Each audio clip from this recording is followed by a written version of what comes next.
Education to order, please. We'll start with roll call. Kelly? Kevin Boyle. Here. Michelle Brecken. Here. DJ Donnelly. Here. Randy Heidman. Here. Sarah Spear. Here. Sean Ward. Here. Great. Let's stand for the Pledge of Allegiance, please. I pledge allegiance to the flag of the United States of America and to the republic for which it stands, one nation, under God, indivisible, with liberty and justice for all. Thank you. This meeting of the Brainerd School Board is being conducted in accordance with Minnesota Statute 13D.02. The interviews are being recorded. Access to the interviews of the candidates chosen to be finalists will be made available on the district's website as soon as reasonably possible. I have also asked district staff to prioritize this recording above the ones from our last meetings so that community members and staff and other people have as much time as possible to review the candidates as they're interviewed. We'll move on to the agenda, approval of the agenda as presented. There were no amendments that I'm aware of, right? Okay. I'll make a motion. Second. We have a motion from Director Spear with a second from Director Donnellinger to approve the agenda. Any discussion? Hearing none, all in favor signify by saying aye. Aye. Opposed, same sign. Motion carries. Due to this being a special school board meeting, there is no public input tonight. Thank you to those of you members of the public that chose to join us tonight to watch this critical process. And I'm going to turn it over to Barb Dorn from MSBA to do a quick recap and prep before we bring in our first candidate. Great. Thank you, Chair Boyles. Nice to see everyone. It's a very exciting day for you today to interview 4 semifinalists for the position of superintendent. I do want to take about 4 or 5 minutes to go over the papers that I put in front of you. There's a sheet in there with the order of interviews, so you can see the candidates as they are listed here. So just keep that by the side. I want to make sure that you're aware of when they're coming in. The asterisks do indicate that times are approximate. If someone gets done early, we could start the next interview sooner, and so on and so forth. I want to make sure that you're aware that as the candidate goes through their responses, they have a list of questions just as you do. Theirs is shorter because you have room to take notes. I'll be sitting right there, and I'll be holding up signs at 30 minutes, 15, and 5 remaining in their time.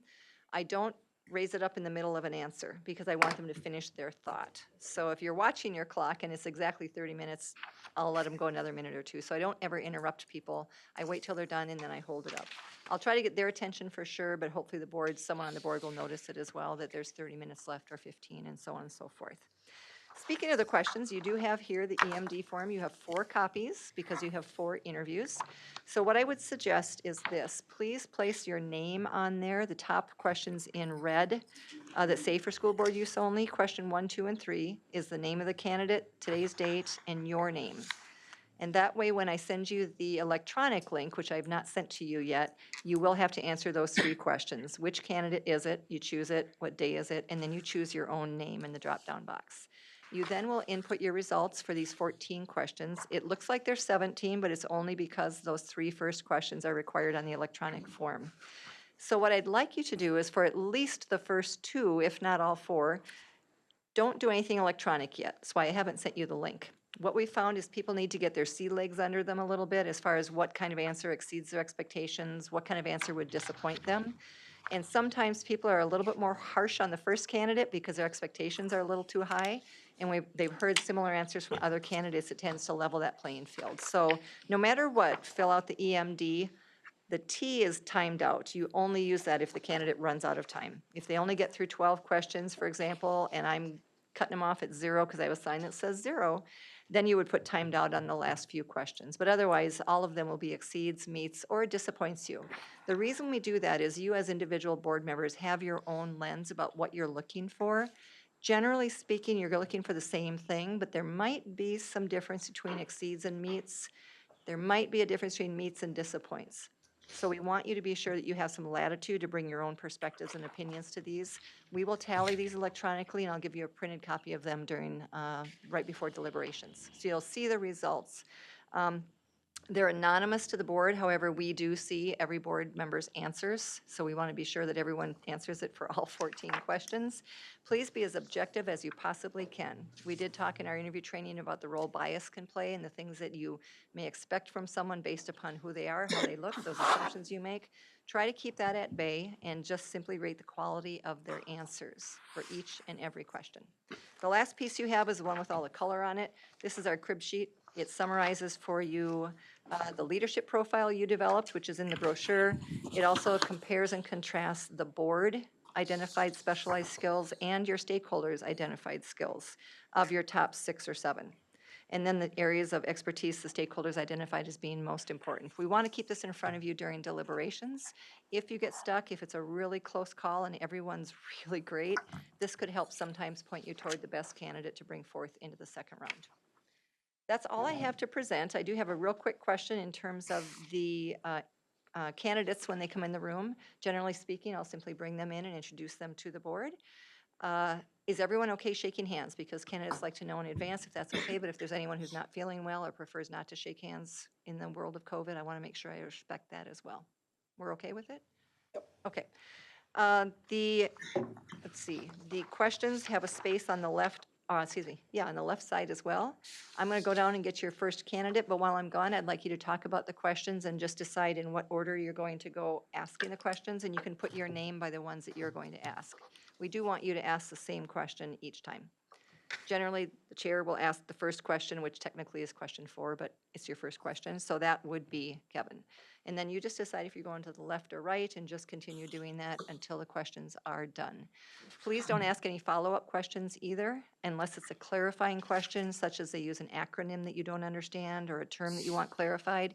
You can certainly ask for clarification on that. But because there are 14 questions, we don't want board members freely saying, tell me more about that, because you will run out of time. And so that's not fair to the candidates. We want all of them to experience the same thing. The last thing you can talk about then, Chair Boyles, is how you will introduce yourselves. If you'll choose to do it as we discussed right away, all 6 of you, or if you will do it right before your question that you are asking. And then when someone does answer your question, it is helpful to the candidate and to the rest of the board if you who asked the question acknowledges it by saying, thank you. That closes that question, and it's a sign for the next board member to ask their question. You don't have to do it, but it's a nice way to interact and acknowledge what they're saying. Try to keep your poker faces on.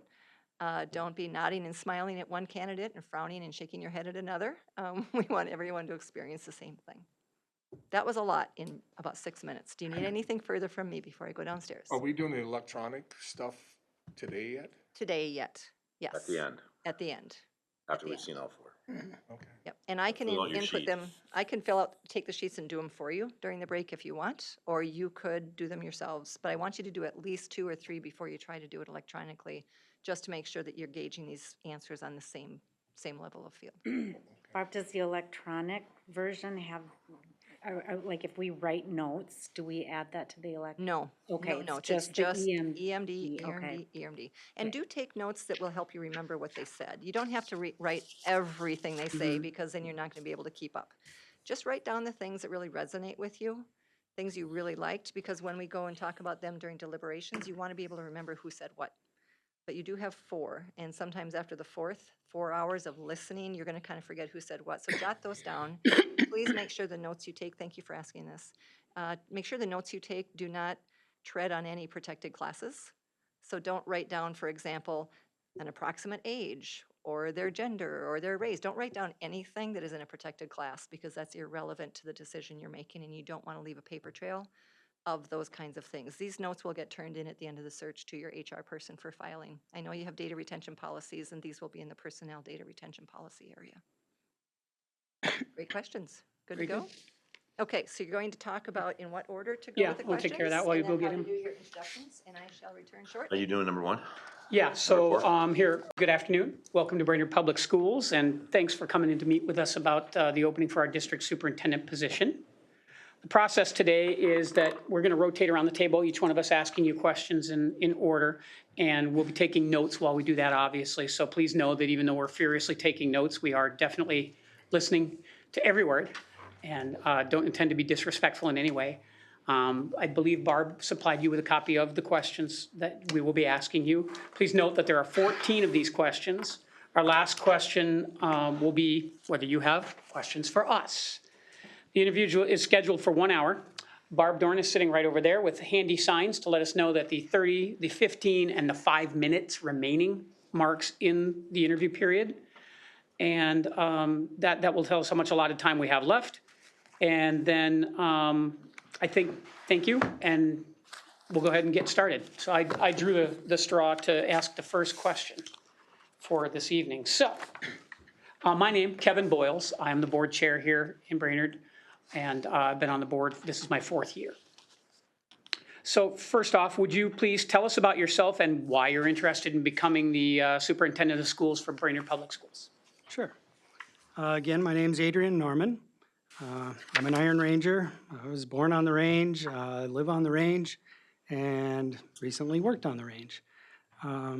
Spent majority of my career in Duluth Public Schools, from a teacher to athletic director to coach to you name it. I had a lot of touches in a lot of different areas. Ended with a decade as a principal of their area learning center, and also we built a ground-up online school called Academic Excellence Online. And the last couple of years, I was superintendent in Chisholm. And the elephant in the room is I have a gap on my resume. I did not work this past year. I had signed by my choice a one-year deal, which would be 2 years ago. I notified them that I would not be coming back.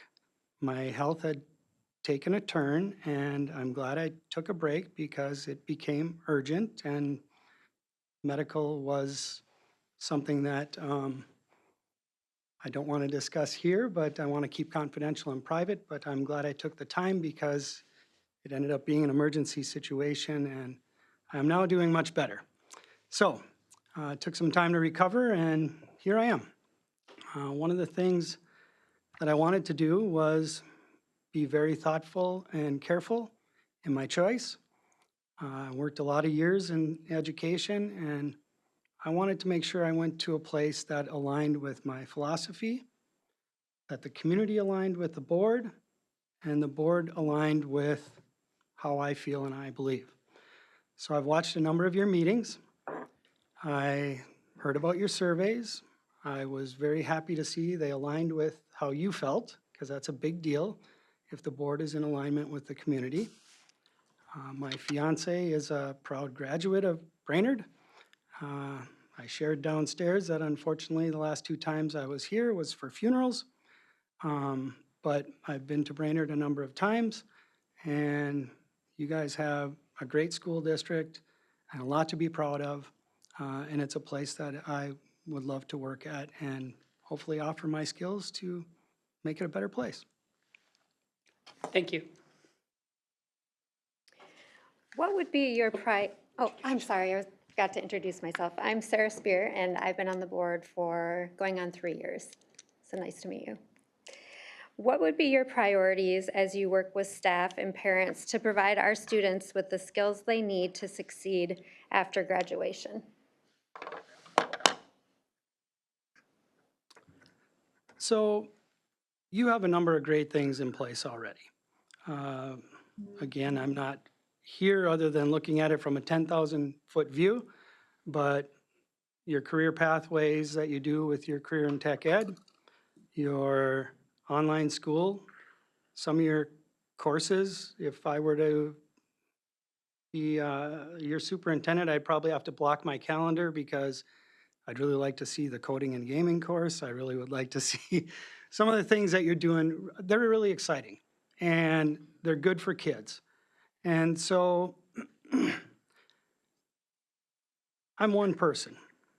I believe in a collaborative approach and a team approach.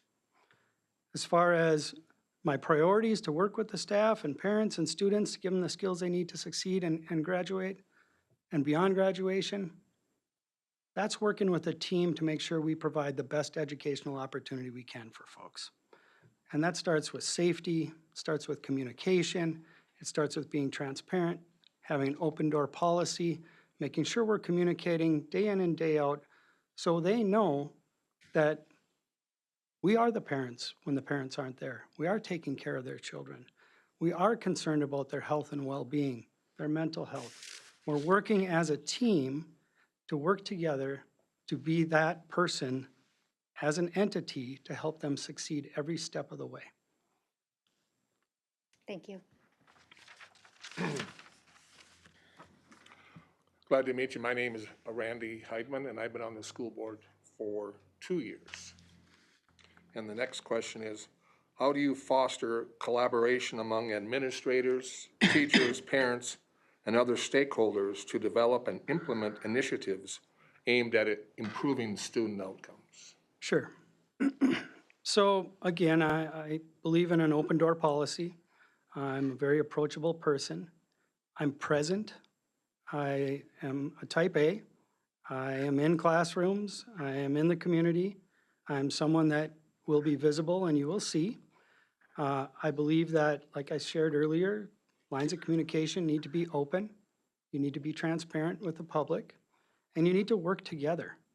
And so all those things will help foster growth in your student outcomes because you're collaborating with the parents. You're getting to know people. You're building trust. You're building capacity. And so those things I believe are very important. And I think if you can start with that, just that basic communication piece, that collaborative piece, the open door policy piece, I think you'll help foster and nurture a place where students will learn, parents will feel comfortable, and you can work together to help work on those outcomes.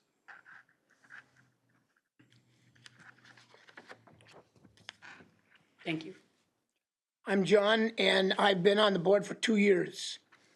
The next question is, as our superintendent, please describe your leadership style, your philosophy of effective delegation, and how you will lead the Brainerd Public Schools.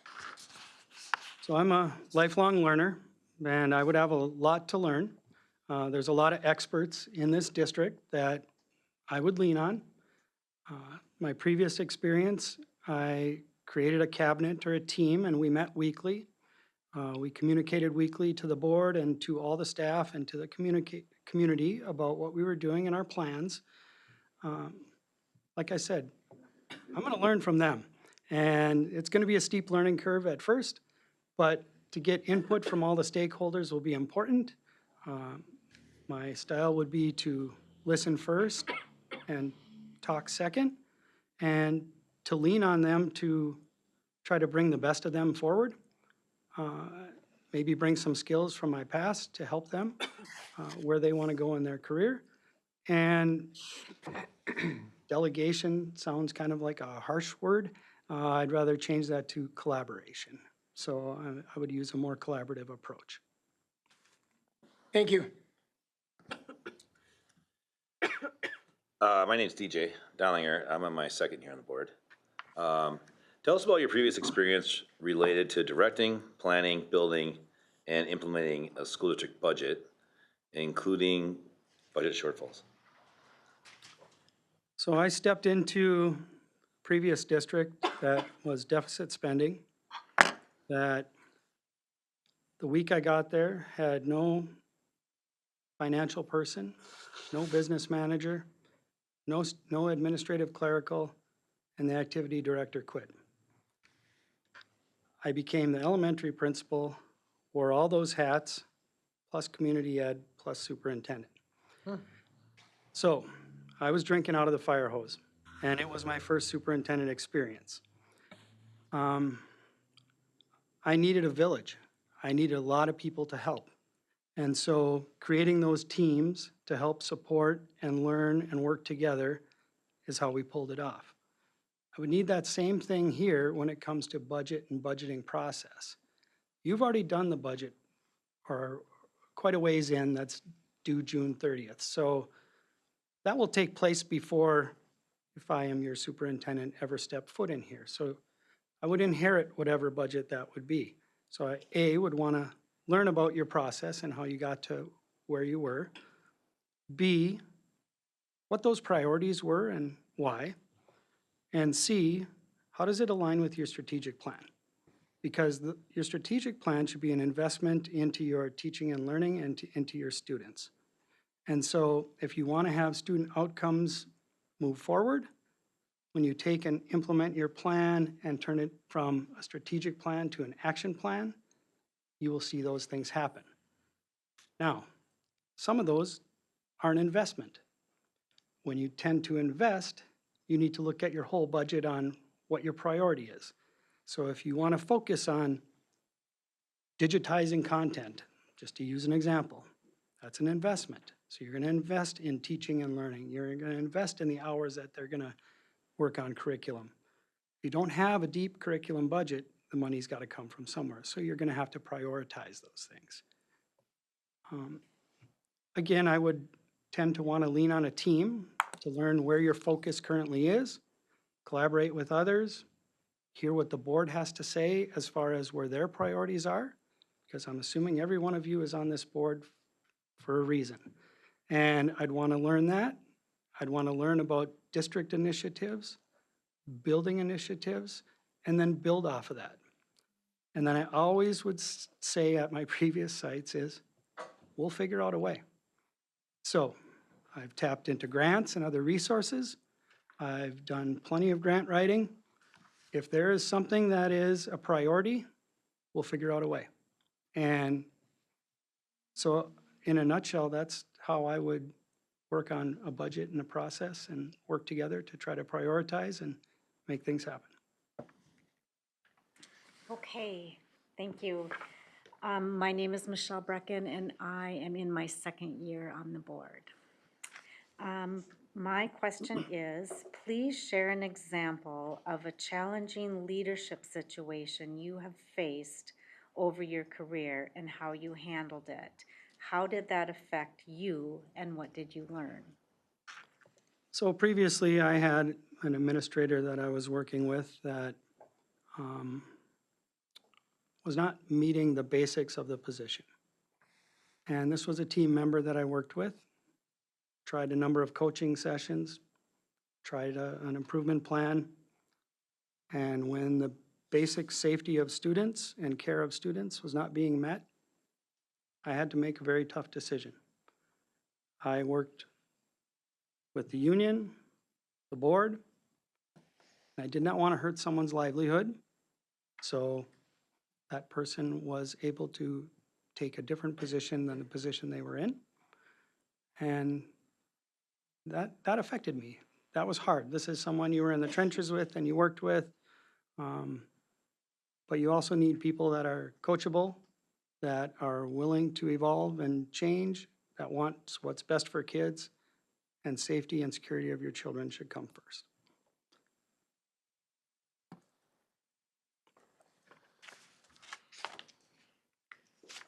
All right, next up, describe how you would determine the educational strengths and weaknesses of Brainerd Public Schools. How would you evaluate our instructional programs? And once you've collected, and how would you evaluate? And then once you've collected and analyzed this data, what would you do with it?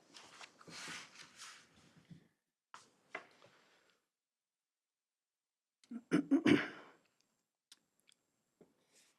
that's a loaded question with multiple questions embedded in it. I would go back to the basics. And first of all, I'd take a look at the data.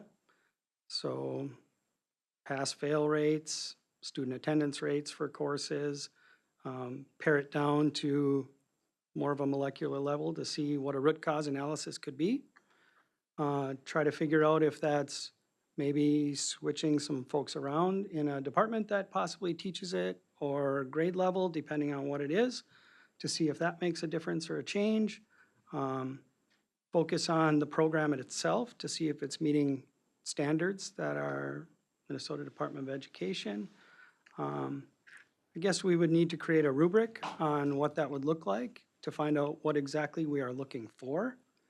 And again, that would be a team of folks, whether it's curriculum, instructional coaches, union representatives, whatever it may be. Because the bottom line is we are in the ultimate customer service organization where we're here to help kids and families. So we want what's best for them. So we would need to deeper mine some data, analyze it with the team, strategize, maybe look at districts that you want to be just like. Maybe you want to be Edina. Maybe what are they doing? What's the difference? If you want to be the top, compare yourself to the top. You want to be that successful? What are they doing that we're not? I know in my previous job, I toured 8 or 10 different facilities before we came up with a plan on how we were gonna make ours look. And we took a little bit from each one of them. And so there's things to learn from your neighbors and your other partners that you can collaborate with to try to help in these areas. Thank you. I have the next question for you. How do you work with the school board to establish dynamic shared vision for education that reflects student needs and community priorities? So I mocked up a 100-day plan if I were to be chosen as your superintendent. And one of the very first things that I put on it was to read all of the survey results, because they're telling you something. They're sending you a message on what they want in your next leader. And so I think there's a lot that you can glean from that and a lot you can learn from that about what they're saying about the district. So that'd be a great leap off and start point.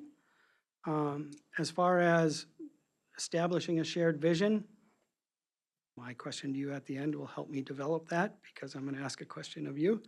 But also, I'd love to know where each of the administrators want to go. How do I support them in that journey? What is it they want to accomplish? How do we get it done?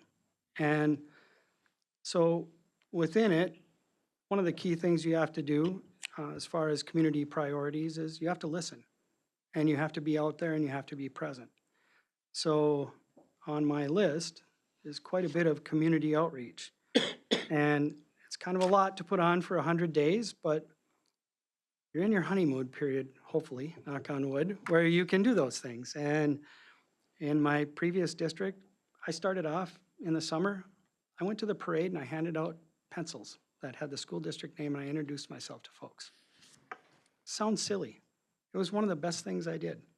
They put a name and face together, got kids excited about school in the fall, told them to come see me, just a connection. And so connecting with people is going to be a big deal.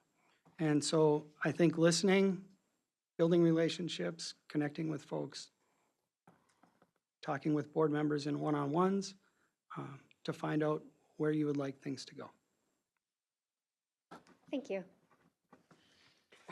I have the next question. What does educational equity mean to you? So this is the one that can be a little hot button topic and a little dangerous to folks. I spent a decade working at an area learning center. It was a small high school called Unity High School that they closed. But there was a great need in Duluth to work with at-risk students. One of the things that we spent a majority of our time with was, how do we take barriers away from kids? How do we get kids here? What are the barriers? We provided bus passes because we had the Duluth Transit Authority, increased our enrollment, increased our attendance. So giving them opportunities by taking away things that were hurdles to them to get them to school. I'm pleased that they're offering free meals. Meals are a big deal to our kids. Sometimes it's the only ones that they get. And so I really think, first and foremost, you have to level a playing field for kids. So if they're coming from poverty, if they're working, you have to find out what's going on. You need to take those barriers away to provide an equal opportunity for all students. Thank you. I have the next question. From a district perspective, explain how student performance standards affect planning and prioritizing of facilities, fiscal, technological, and human resource projects. So your district is no different than most. You're probably going through a declining enrollment phase. COVID was tough on everyone. One of the things that I wanted to implement before I left my last job was to ask the question of, why did you leave? Did we do a disservice to you is what I wanted to find out. Was there something we were missing? So why are our kids and families leaving the district, number one? Number two, if they are not, where are they? What are they doing? Why aren't they in school? So to engage, to make sure that you can provide opportunities, I think would be very important. As far as planning and prioritizing when it comes to your facilities, and you guys are in a great space. You have beautiful facilities. You have state-of-the-art. You have bragging rights. The public supported that. And so the public wants you to be caretakers of what they just did. And so what you want to do is ensure that you're maintaining, that you're keeping up with technology. And then as far as staffing, working with your building administrators and your HR folks on where are your hotspots, what's going on, can we break some barriers down, how can we pull more families in? I sat and read your brochure when I was downstairs. I think it's great. On my list, I put meet with your realtors in your area, give them a copy of that, let new families know all the great things that are going on here, make this a place they want to go, make it attractive. Thank you.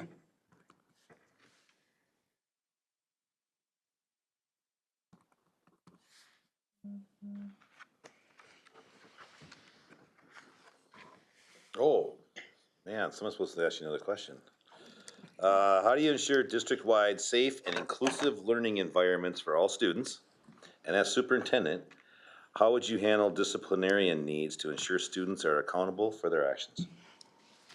So the first question I would always ask, my previous job, when I would get a phone call, what did the principal say?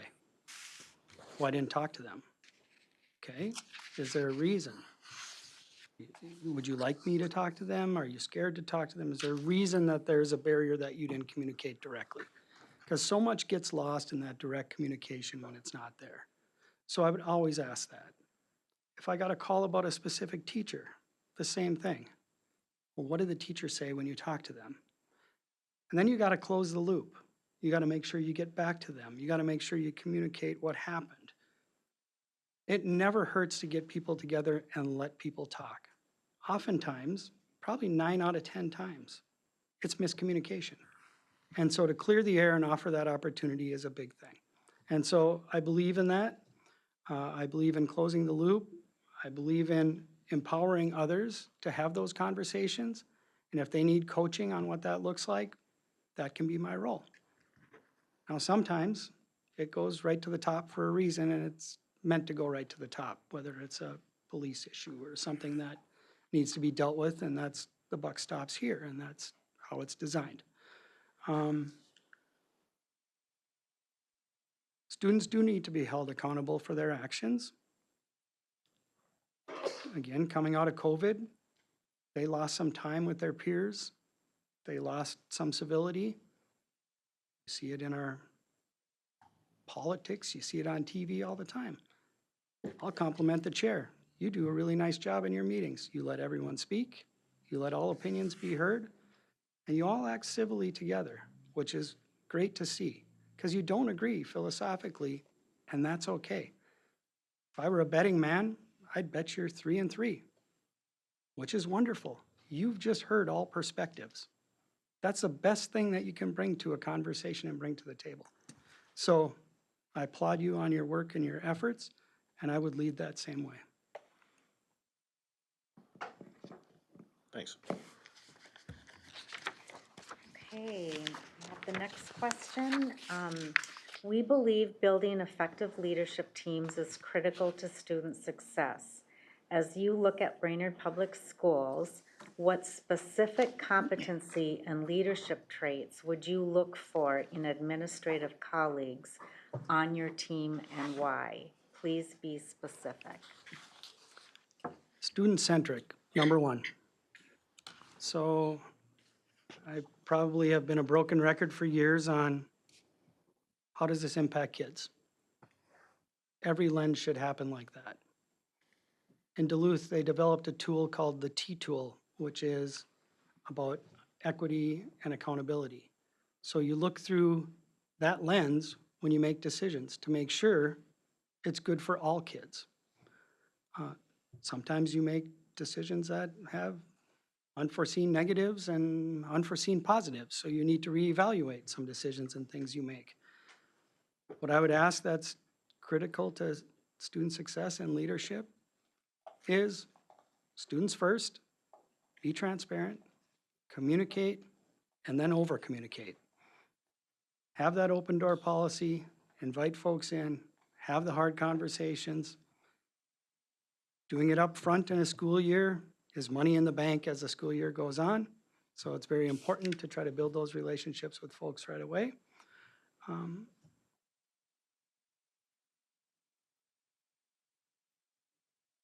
think I'm a pretty transparent and honest guy. I would expect the same from them. One thing I don't like is to be blindsided, and I don't think anyone does. So I would always say, tell me if something's going on. If the pot's gonna boil over, I'd like to know about it. Even if you think it's minor, keep me in the loop, because nobody likes to be blindsided. So I think communication would be the key, and I think open, transparent, and honest would be great traits. Keep it student-centric. If students aren't at the front of your conversation, we're gonna have a conversation about why aren't students at the front of your conversation. All right, the next question is, what has been the most unpopular decision you've had to make, and how did you handle the reaction to that decision? Masks and masking. And I'm just gonna say it and I'm gonna go there. So, there was no right answer, but there was lots of wrong answers to that question. And the board I worked with was fairly split. The public was beyond angry, and there was anger coming from both sides. The problem is, no one really knew. It was new to everyone. So I worked with the board to have them pause making a decision until we could survey our parents. And what do you think the survey results were? 50-50, right down the middle. So when I met with the board, I talked to them about there's only wrong things we can do here. There's no right things we can do here. So think long and hard, because the board ultimately makes policy. So we came up with a communication that we recommended following MDH, MDE, CDC guidelines. However, they are the parent. And we left it up to parental choice. It alienated people on one side, no matter what that decision was. But ultimately, I think it was the best decision we could make, because we left it to the parents. If you want to wear a mask, great. Don't want to wear a mask, that's fine too. And we did a lot of coaching with our administration team to talk about no bullying, no judgment, make sure you talk to your teachers, make sure you communicate this. Hindsight's 20/20, and it's clear as mud on whether that was a good decision or not, but it was a hard decision. And when the public's 50-50, you need to listen to the public. And we did.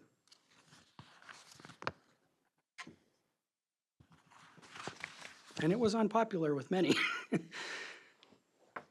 Thank you. I have the final question for you, and that is, what questions do you have for us?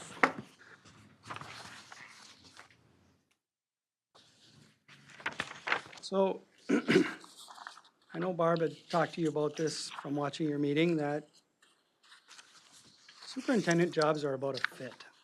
It has to fit with the community, and it has to fit with the board, and it has to fit with a personality type and a leadership style.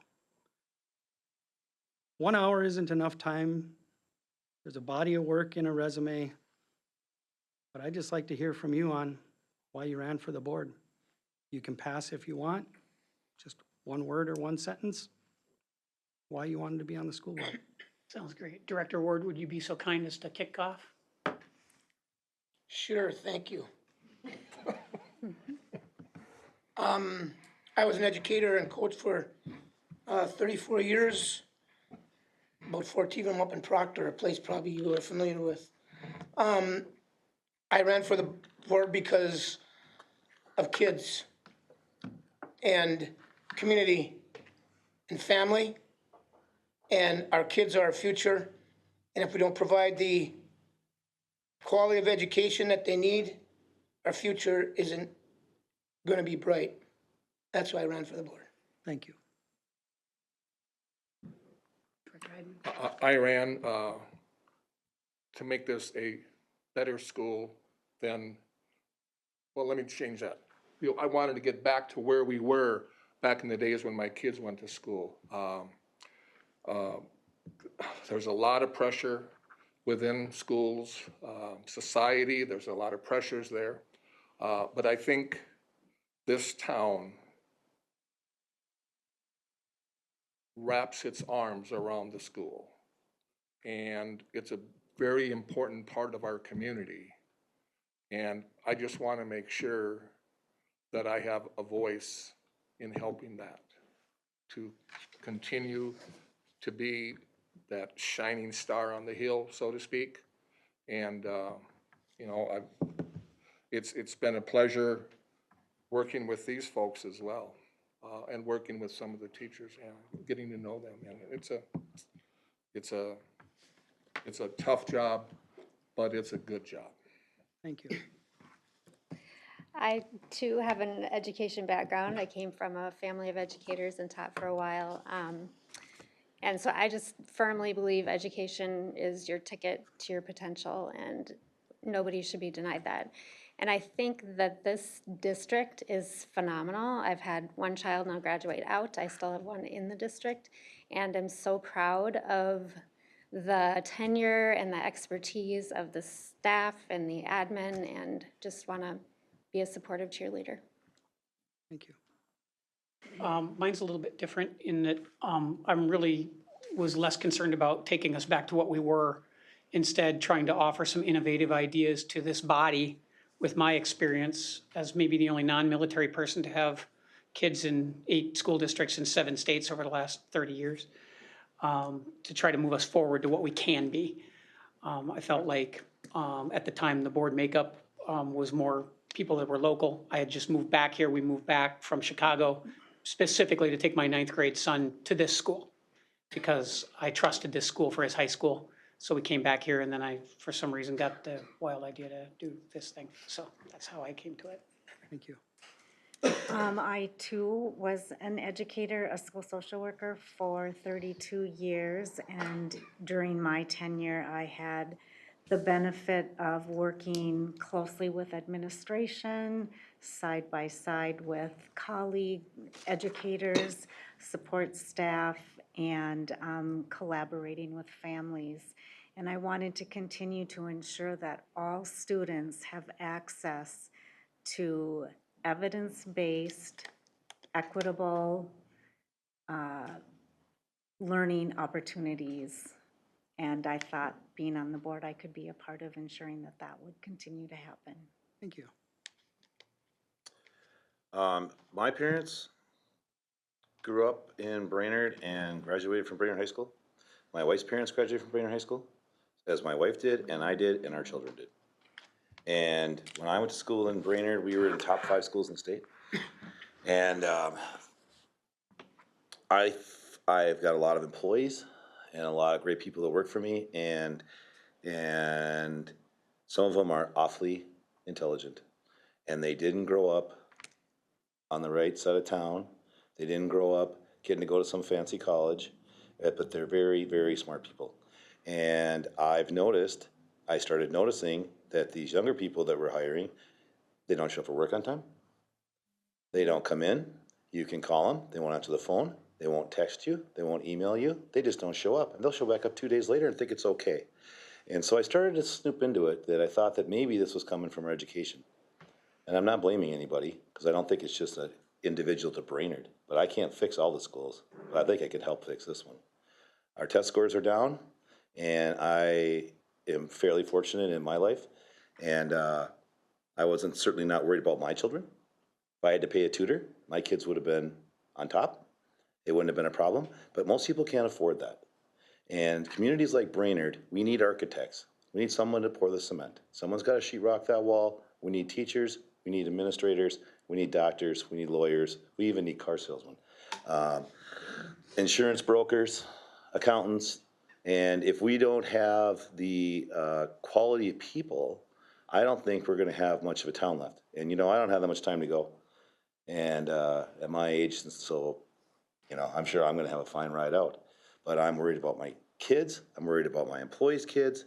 And so I felt like people like me have a tendency to sit around and complain, and no one wants to step up and do anything about it. So I just decided that it was enough talking, and I'm gonna get in here and try and get something done. So there you go. Thank you. Thank you. Appreciate that. Other questions that you have for the board? No, I appreciated the opportunity to come in, and I'm pretty rusty. I've been out of the fold for a year, so I apologize for that, but you have somebody that's excited and happy to be here and thankful for the opportunity, and hopefully I'm someone that you'll want to meet again. Well, that's outstanding. Thank you very much, Adrian. We really appreciate you making the effort to be with us this afternoon. Thank you. Kevin, since Adrian's got Plenty of time. Go ahead. 20 minutes left, can we ask a couple other questions or no? Barb? I wouldn't, because the other candidates might use the full hour. Well, that's their deal. I don't know. Adrian's an efficiency guy, kind of like me. Get things done in a hurry. I said I'll be I right like to the it. point. I like it. I'm a direct guy. Thank you for asking me, I appreciate it. There we go. Government. Thank you.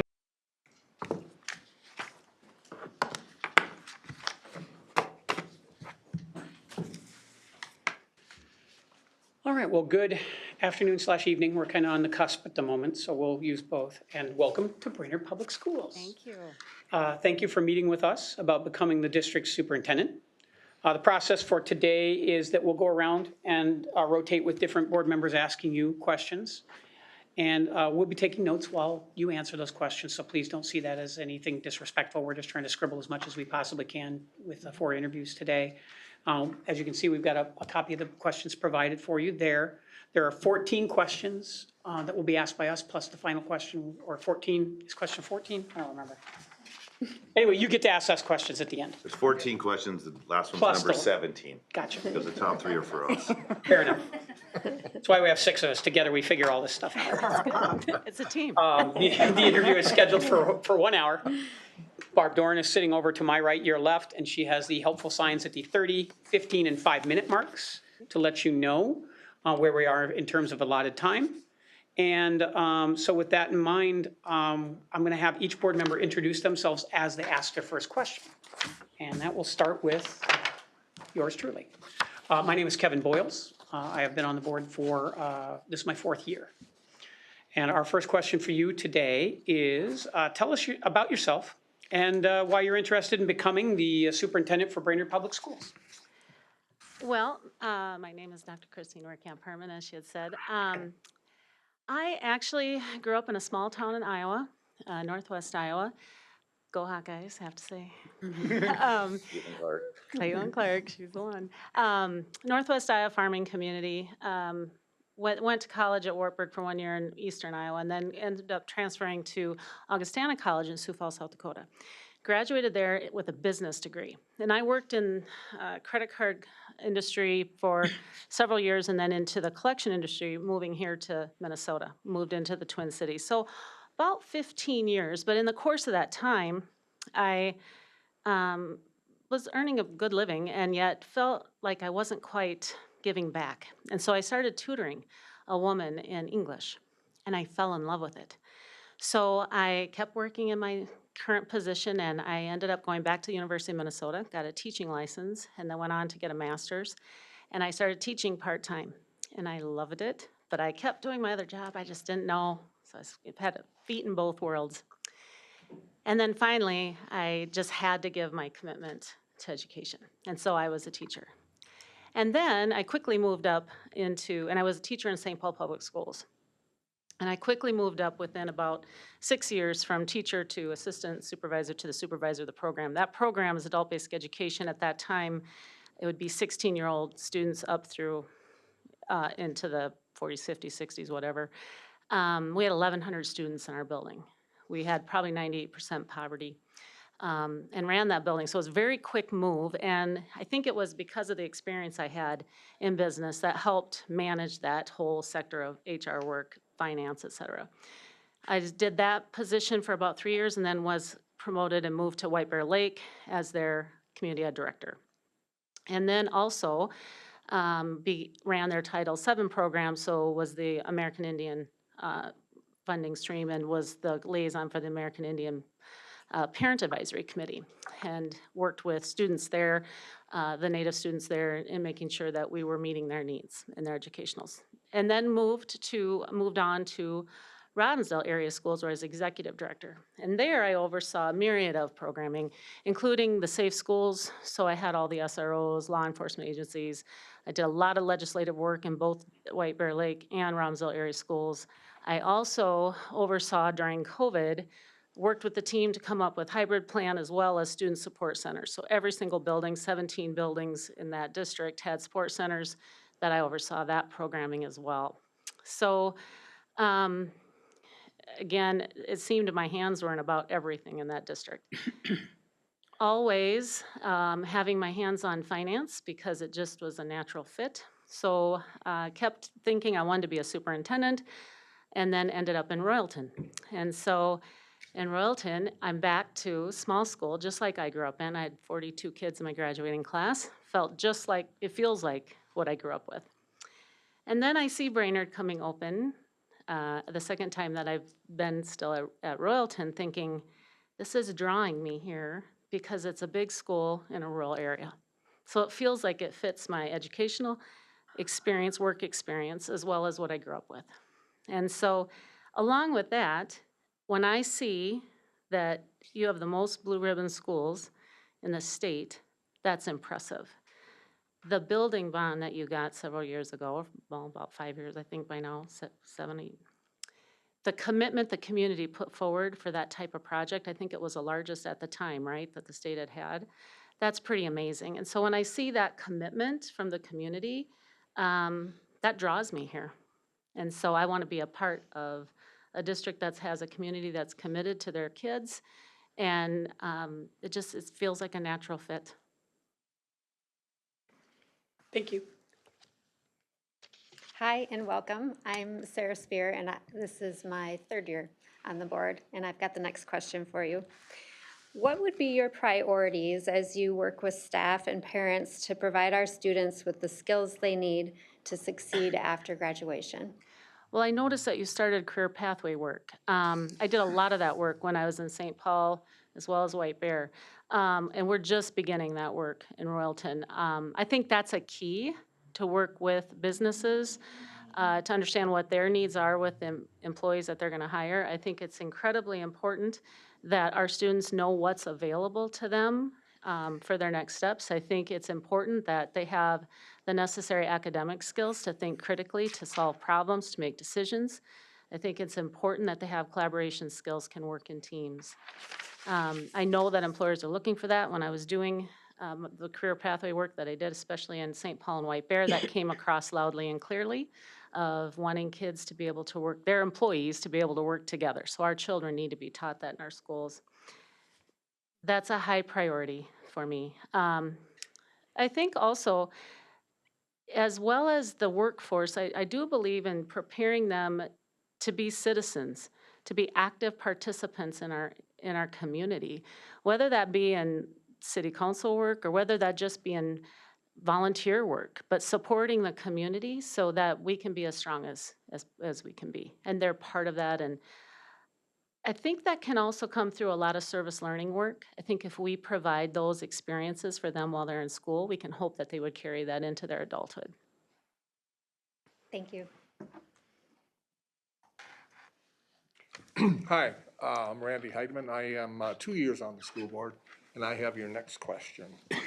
How do you foster collaboration among administrators, teachers, parents, and other stakeholders to develop and implement initiatives aimed at improving student outcomes? Well, I do believe that having stakeholder involvement through committee work is important and gathering their information of what they see as what they want for their children. I think asking too, what teachers are seeing they need for students to be successful. And basically this open communication and dialogue, bringing us together where there's dialogue both ways. If they give us input, we need to give that feedback as to what we're gonna do with it. I think sometimes I've heard, if you don't get back to me, then I feel you don't care. And so I think it's important, even if we can't always do what people ask, we're at least getting back to them. I think that fosters that teamwork, that coming together to do what's best for our kids. And then looking at the data, what does the data show us? Are students achieving where we want them to, or where they're gonna make themselves successful when they move on? And then what steps can we take if they're not? And if they are, what can we do to enrich that? And I think by bringing the team together and getting the multiple perspectives in the room and hearing what ideas they may have, we can come up with many ideas and solutions. Thank you.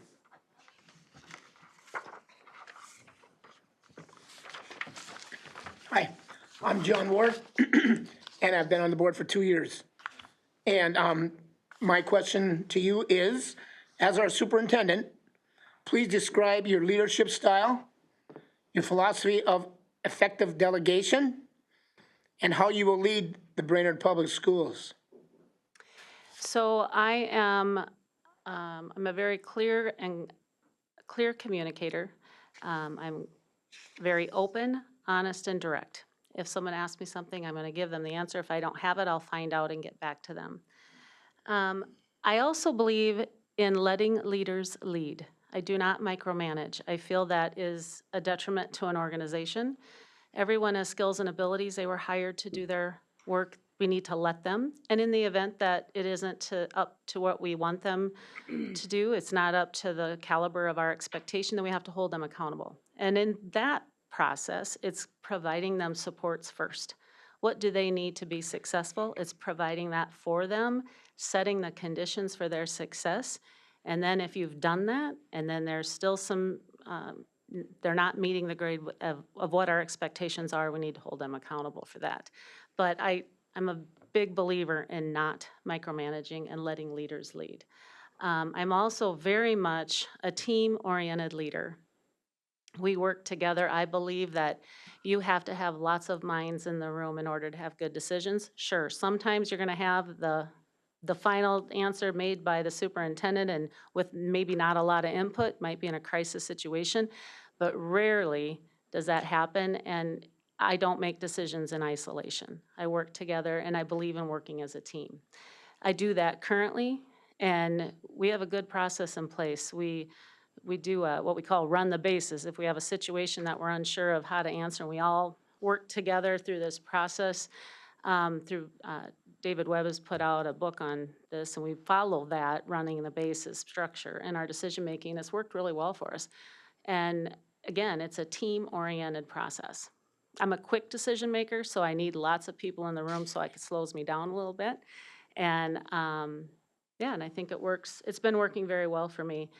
I would do that here. It would definitely be a team, an expectation that we all work together, multiple perspectives are in the room, and that we're here to work together to do what's best for our students. Students are always first. We need to make sure that they're at the center. And we can't just say that. We actually have to show that, and our decisions have to show that. And that's how I lead, as well as giving the why. So once that decision is made, we need to communicate that out to our stakeholders. I think it's important to always ensure what the why is so they understand where that's coming from. Thank you. Hi, my name's DJ Dowlinger, and I've been on the board for 1.5 years. My question is, tell us about your previous experience related to directing, planning, building, and implementing a school district budget, including managing budget shortfalls. We're doing that right now. Our budget is ready to go is actually been reviewed by the board once. It's gonna be reviewed a couple of different times. before it's approved in June, because we have a work session, and we have a regular session and a work session coming up. And we have a slight deficit. Our fund balance is pretty generous right now, that it can absorb it for this year, but we're gonna have to look to this moving forward, because I won't put us in a place where I don't want us to get into a place we have massive cuts. That's a really hard place to be. I worked in a district with that. My prior district, we had to deal with $10.8 million budget deficit, and that's hard. That's a lot of people. And so we're looking now at figuring out some different ways to potentially use some unassigned and assigned fund balances differently. We're going to talk through that as a board. The board's going to ultimately have to make a decision. I'm coming with some recommendations. But we do that as a team. So the leadership team comes together. It's not just the business manager, and it's not just the business manager and me. It's all of us as a team coming together saying, here's where we are. Here's where we're thinking. What are your thoughts? How does this affect you at the building level? How does this affect you at the program level? We come together and look at that and say, this could make sense. And then saying, here's what you currently have. If this were to continue, this minor deficit, as you know, those grow if you don't address them. What are some thoughts you have for our future? Where are there ways that we might do things differently that are more cost effective without taking really, really good opportunities away from kids? We don't want to do that. So how can we get around that? And so we all work together to try to problem solve that. Thanks. Yes. Hi, my name is Michelle Brecken, and this is my second year being on the school board. Okay, and my question is, please share an example of a challenging leadership situation you have faced over your career and how you handled it, and how did that affect you, and what did you learn? Yeah. Well, when I got my job in Robbinsdale, I was in charge of, in that department, it was a $13 million budget, the same size as my district budget right now. And we had a problem in one area. Some funds weren't probably being used to the best of what was stated in statute. We need to make some decisions, and we couldn't continue. We were running a deficit in that area, and we couldn't continue to do that. And so we did have to cut a position, and that was a challenging one because the person had been there for some time, but there was really no other way around that. It was hard because there were a lot of ill will, some feelings on that person's part that were not good for the district, saying, that just very upset. And so trying to work through that with that individual, it was challenging because I don't think I could get that person to understand because it just was too personal, and I get that. We still had to make that decision because it was the right one for that particular, at that time, for that particular department. And it ended up that the budget right-sided itself, the programming continued very well, and she was okay. She landed in a good spot. So, but it was hard. It was a hard time. It was hard on other staff. It was hard on other directors. It was a challenging time.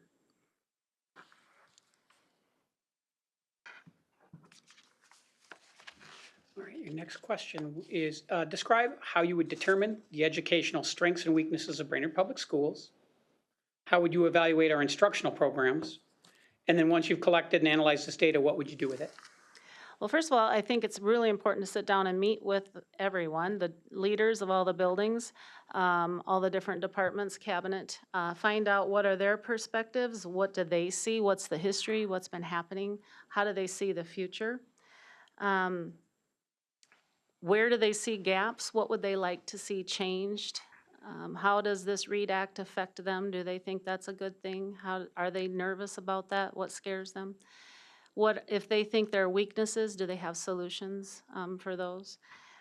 If they have, what are the strengths? How do we increase those or utilize those to the best of our abilities with students? And so I think asking those questions, getting that input is the first step. I think at that point, you take all that information and try to flesh out, well, where is that? Where are the true strengths? And what some might deem a weakness, maybe it isn't. Maybe we need to just look at it in a different way. So I think that's pulling the team together, putting all that data up on a whiteboard, on a screen, and saying, let's look at this. where are our next steps? At that point is the plan. So here's what we know, do we want to get to, and what are the steps we're going to take? And we write that out. We put down what those ideas might be. And again, this is bringing in a lot of different stakeholders. This isn't just cabinet level. This is a lot of different leadership, teachers, paraprofessionals, parents. What do they think? What's working? What do they like for their child? What would they like to see different? Gathering that input and then going ahead and putting down a plan of here's some action steps we could possibly take. Maybe use your strategic planning committee. You have a very good strategic plan. I read through it. It's very good, well done. Do we want to take that committee and say, here's what we're seeing so far on our action steps that we've taken with this current strategic plan. Here's what we're seeing, where we've been, where we need to go, and bring them in to help us problem solve or put together a plan for improvement if it's needed, or to enhance what's already really well put together. So I think it's using a lot of variety of stakeholders and getting that input. And again, moving together as a team, it's not just me, it's all of us. And then getting the input from the school board, and if there are changes that need school board approval, bringing the board along so you all know you've had input and it's something you can believe in as well. I think that partnership is extremely important. That's how we handled it in my district, and it's worked really well. Great, thank you. I've got your next question. How do you work with the school board to establish a dynamic, shared vision for education that reflects student needs and community priorities? So we've done a couple of different things. First of all, we did have worked with the board saying, what do we think we need? Well, first of all, we need to have an updated strategic plan. The board directed that, yep, this is what we need. And so we pulled together stakeholders and board members. Not all the board members, but some of the board members attended those meetings. We didn't want to have all, just in case somebody felt like a decision was being made, even though the committee was not making decisions at that point. But the committee did the work to put together a strategic plan. It took us a year. Came back to the board a couple of different times for the board's input, go in, make changes, tweaks, add. It was very much a team effort in that. Came back then finally with a finished product for the board to approve, and they did that. Now we're continuing that, looking at the action steps. I come back and show them, here's what we're doing to fulfill that strategic plan. Here's some things that we kind of need to work on separately, and one of those that came out was a 10-year long-term financial plan, as well as a communications plan. So we've been diligently working on that together. So I put together 4 big areas of what we need to look forward to in the next 10 years financially, where we're at currently, where we need to be. And the board has provided input into that. And I'll give you an example of one thing we're facing. In 10 years, we're going to need new roofs on both buildings. Today's dollar figure, $1.3 million. By then, I'm sure it'll be higher. We don't have that right now. And as we all know, the long-term facility maintenance bonds can't be used for that. We did put that forward in the legislature this year. They said no, so it's not included in the omnibus bill. We're hoping that gets done. I'm going to keep pushing for that, as others will as well, that hopefully down the road that will, because then you can bond for it. We can't, at this point in time, we can't. So in 10 years, that would mean you either go out for a bond or you find other ways to pay for it. We don't have other ways because we don't have enough to cover something like that unless you drain your entire fund balance. And I can't, there's just no way you would want to do that. So we have to determine how we're going to prepare for that. And one of the recommendations I'm going to make is that we put aside a little bit into an assigned fund balance every year to get us partway there. We currently have a facilities maintenance bond right now that will be ending then in 10 years. So our LTFM dollars will double at that point. So we're going to have some money that we could pull from there, some capital, et cetera. We have some other options. We can also repair those roofs over 5 years. So we're working through that plan together as a board. They see this living and breathing document that can be changed, edited whenever we need to. So that's something we're doing together, the board and I, to make sure that we're prepared. So we don't want to leave anyone in a situation that isn't healthy in 10 years, if all of us were gone, for that matter. We're also putting together a communications plan. So they directed me to do that. So I worked with our strategic planning committee again to put together what this plan could look like. And first we had to do an inventory of what do we currently do communications-wise? What do we have? How do we communicate? With whom do we communicate?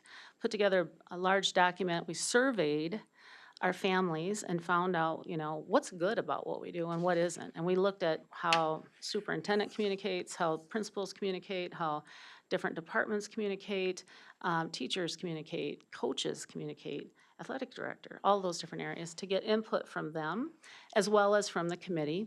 Put together that whole thing, got the survey back, found themes, came back, brought that back to teachers a couple of different times throughout this process, got teacher and para input into that. And then now we have, I'm going to bring back, actually, our Monday night is our meeting. We're going to bring that strategic planning committee back, showcase this possibility of a plan, give us input, what does this look like, some ideas. And we'll basically have a one-page document that gives our commitment to what we're going to do and who's going to do it and when, and a timeline of things, et cetera. So hopefully get that wrapped up, bring it to the school board for their input, final input, and then eventually for their approval. This communications plan has been brought to them, the board, several times throughout the year as well. With every step that we go, it always comes back to the board for input and review. So those are different things that we have been doing now as a team with the board and leadership, but with stakeholders too, with the parents. So it's really a full circle team. Thank you.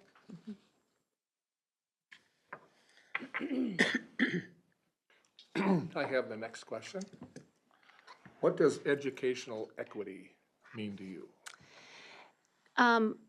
Educational equity to me means removing barriers, especially artificial ones that we as adults seem to put in place, so that all children, regardless of who they are, have access to opportunities to reach their full potential. It's not for us to determine who's going to do what later. That's the children should have every opportunity to reach their full potential, and they get to decide what their next step is. If they want to go on to a four-year college, we're here to make sure they're skilled to do that. If they choose another option, we're going to make sure they're skilled to do that. We don't get to say to a kid, I don't think you're ready for college. That's not for us to say. Rather, it's for us to ensure that all of them can do whatever they choose to do. We're going to ensure they're all prepared. And if there's some sort of fee that's a barrier for them to achieve that, then we have to figure out a way to reduce or stop that fee. Whatever that barrier is that's preventing them for their reaching that opportunity, we need to remove that barrier. I think it's really important to get parent involvement. What do the parents want for their children? What are they seeing as barriers that maybe we don't know about and the children aren't going to tell us? And I think it's important that we have really good relationships with families and that they tell us what they need and we work with them to ensure that all children have those opportunities. It should never be dictated by where you live, by how much money your parents make, whether you're in foster care or none of those things should matter. We should be a place where they can still reach their full potential every day and feel welcomed and belong and be a part of a group that cares for them. Thank you.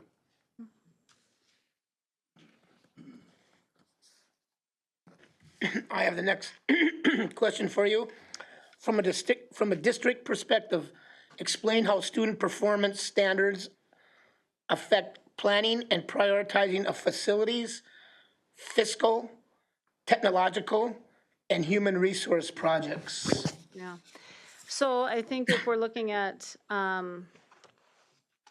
student performance, and we think about what is it that they're going to need to be successful, when we think about access to technology and up-to-date technology, how do we align resources to ensure if that's what they need to achieve, how do we make sure we align resources so they have those things?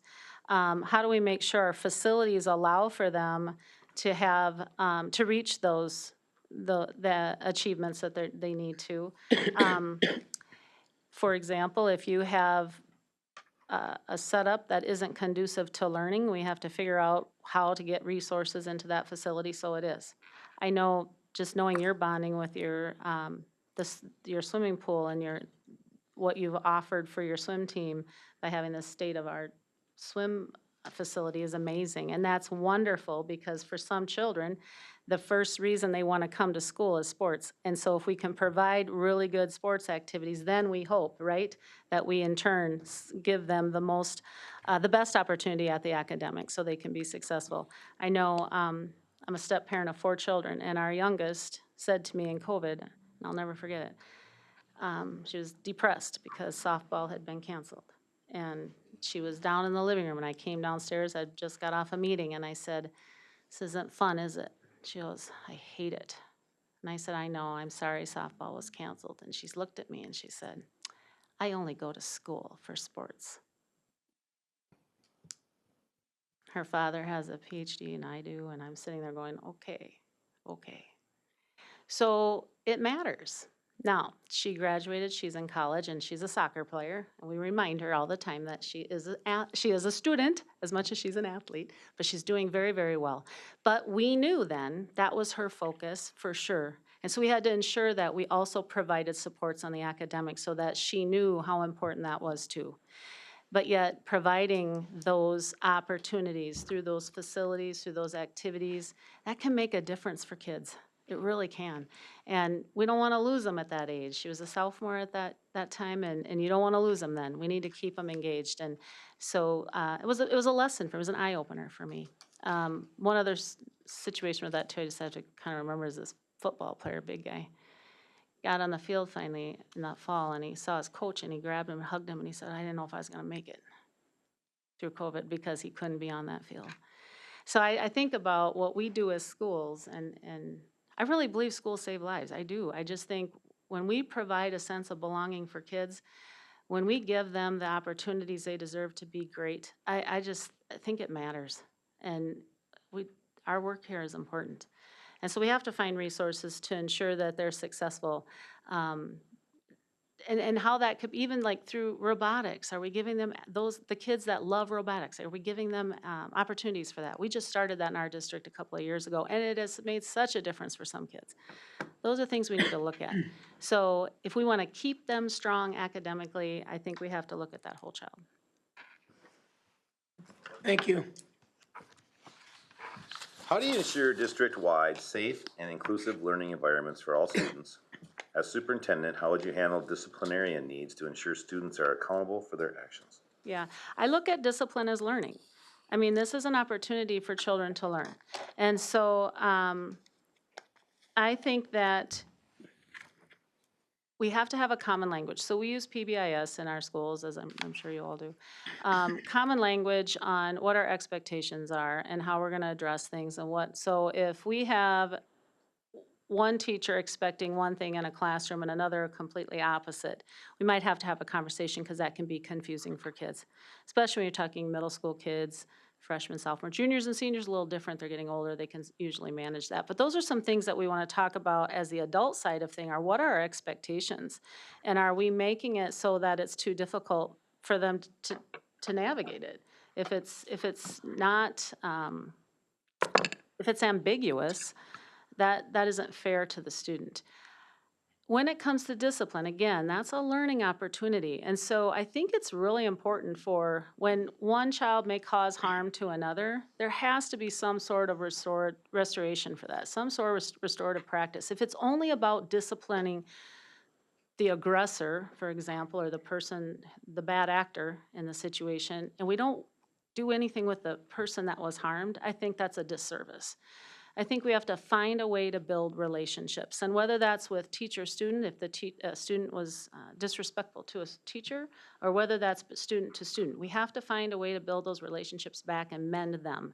And so there will be times where that student that was the aggressor is going to have some consequences that maybe don't feel so great. But in the meantime, there has to be that restoration of this is the why behind it.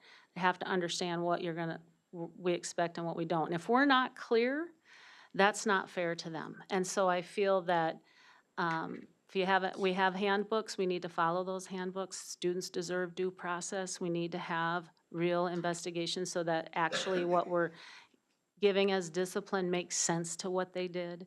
That we don't treat some different than others if it's the same infraction. And again, working with parents. How do we involve parents in helping us ensure the behaviors don't repeat? what can they do to help us when those children are at home? Are they seeing similar behaviors there? How do we partner with parents to ensure that when discipline has to enact, that we're still helping the children and teaching them through that process? Thanks. What was the discipline plan that you used, you referenced? Restorative practices Okay. is one option, and you can do that in different ways. With the acronym, PBIS. BIS. Oh, that's for PBIS, the benefit of people positive, watching. positive behavior supports.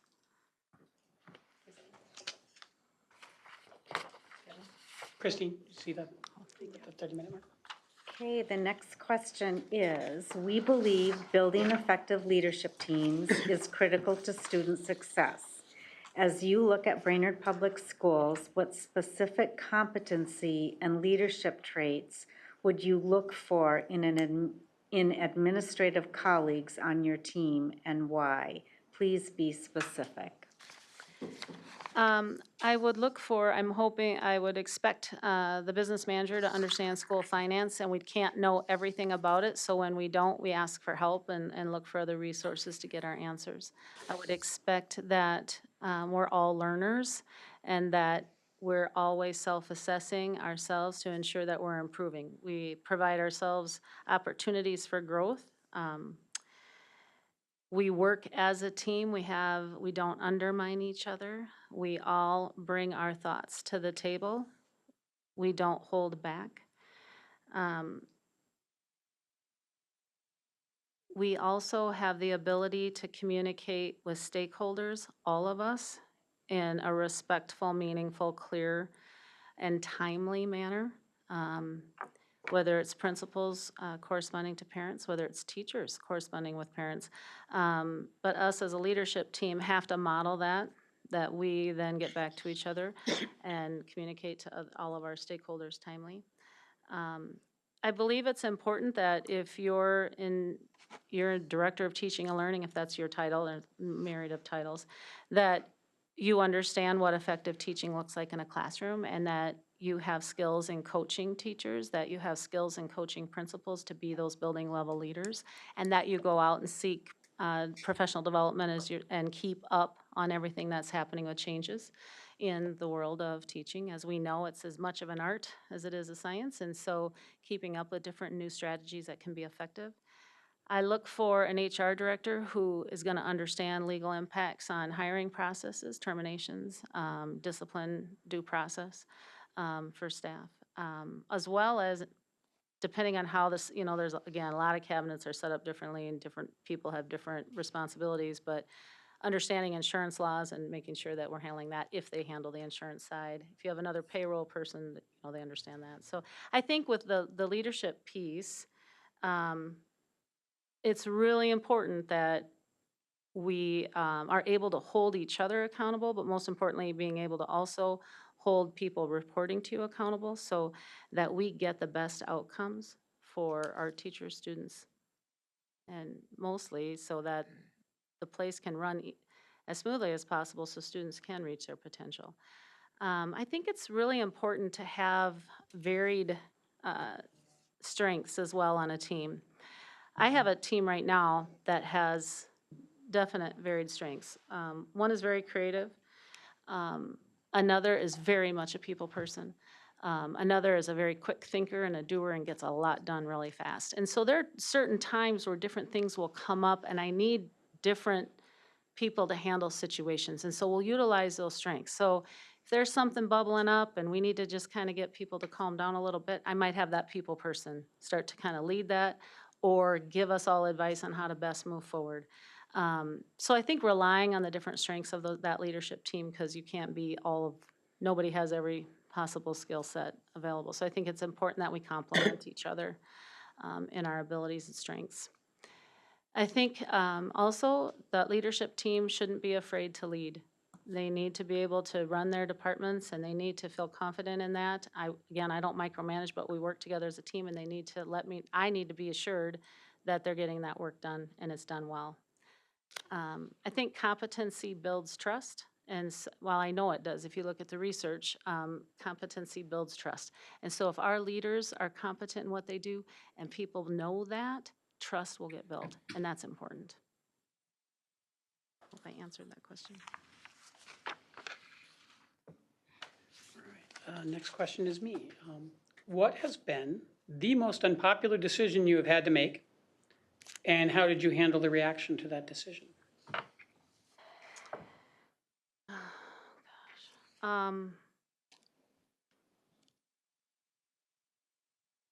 I think it was probably during COVID, and it was unpopular with some and not with others. But when it was unpopular, for those that it was unpopular with, they were very vocal. What I did when I came into Royalton was right in the middle of COVID, and I did not demand anything more rigorous than what the state said. So if the state required something, we required it. If the state recommended something, we recommended. And for some, that was great. For others, they were still upset that they had to have masks on the buses, but the federal government required that. So we did that, and some were not happy. Others weren't happy because we didn't mandate masks in the building. So it was, then they were very vocal, and I came back with my why every time. I said, the federal government is requiring this, we are requiring this. Or the state, in some cases, are requiring this, if it's a 10-day out or a 5-day out, so we're requiring. If they're only recommending, then we're recommending. Some thought that wasn't strong enough. I did that, and I gave the why. I said, if I can't in good conscience, I can't go against the law. I can't go against what the federal or state government's telling me to do. I can't do that. But I also didn't feel comfortable going above and beyond that at that point. I didn't feel that the majority of our community would accept that, and I just didn't feel, I'm not a doctor, I'm not a health expert. I didn't feel like if they recommended, I was going to recommend. So it was a challenging time. There were people who were happy, I think very few happy all the time. A lot unhappy, but for varied reasons. But worked through it and consistently gave the why. And you know, it was hard time, but I think as long as I was really clear and it never changed, I was very consistent. And this is it, this is the why, and that didn't change. I think over time, part of the reason it kind of settled down a little bit is they trusted that. They at least knew why. Didn't like it, but I didn't change my mind. I wasn't one day doing this and the next day doing something else. It was consistent.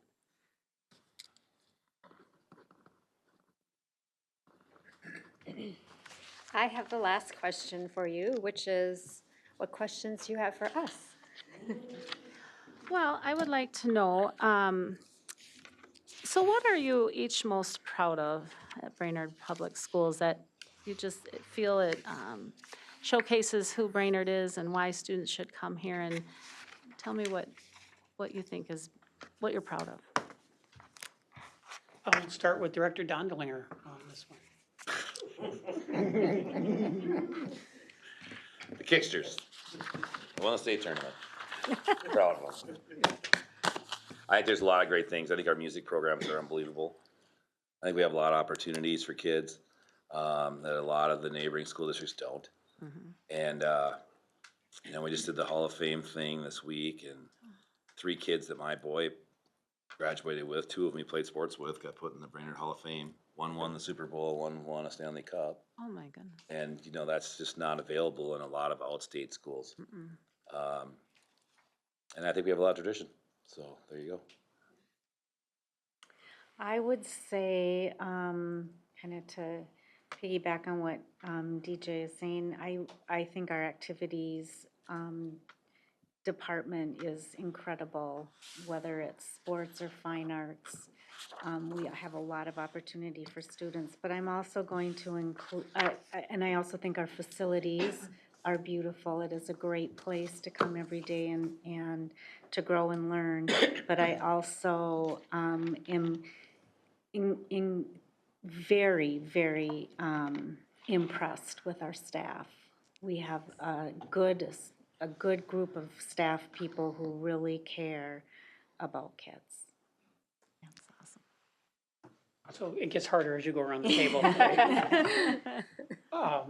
Michelle steals the thunder. It's the staff is numero uno. I moved my youngest son back here from Chicago when he was going into ninth grade, he's ASD and going into a metropolitan school for high school there. They had a great middle school, but the high school, I said, I'm not really all that well wired for Brainerd myself, but we moved back here so that my kid could go to school in a district that I implicitly and 100% trust to do the best for our kids. And that, the heartbeat of that are, you know, the hundreds of professionals that we have here that do that work every day. And God love them, they made it through COVID, which is even, you know, crazier on top of that. So there's lots of other things to brag about this district, but I think it all starts with that staff. I would piggyback on that, and I would add the other thing beyond the investment of the staff is just the expertise that we have in our buildings and the commitment to learning, to their own learning and to their own growth and development and being experts in their field. I think we sometimes take for granted that we have so many experts in the building.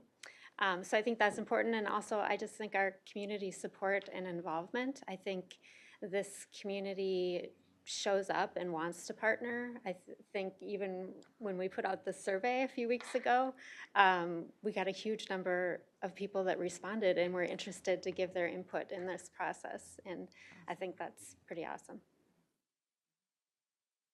I think it's the tradition, the Warrior Way.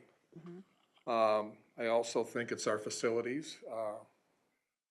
We are a big school district, but we've been able to maintain, at least at this point, neighborhood schools. You know, kids can walk to school if they're close enough, et cetera. So I think that's kind of cool. And I will echo staff. I mean, we have got a tenured staff. I mean, it's unbelievable. Some of them have been here, you know, 30, 35 years teaching. I mean, it's a wonderful place. Every time I meet with teachers, it's always about the kids. And of course, there's challenges, but it always comes back to, hey, we're focused on the kids.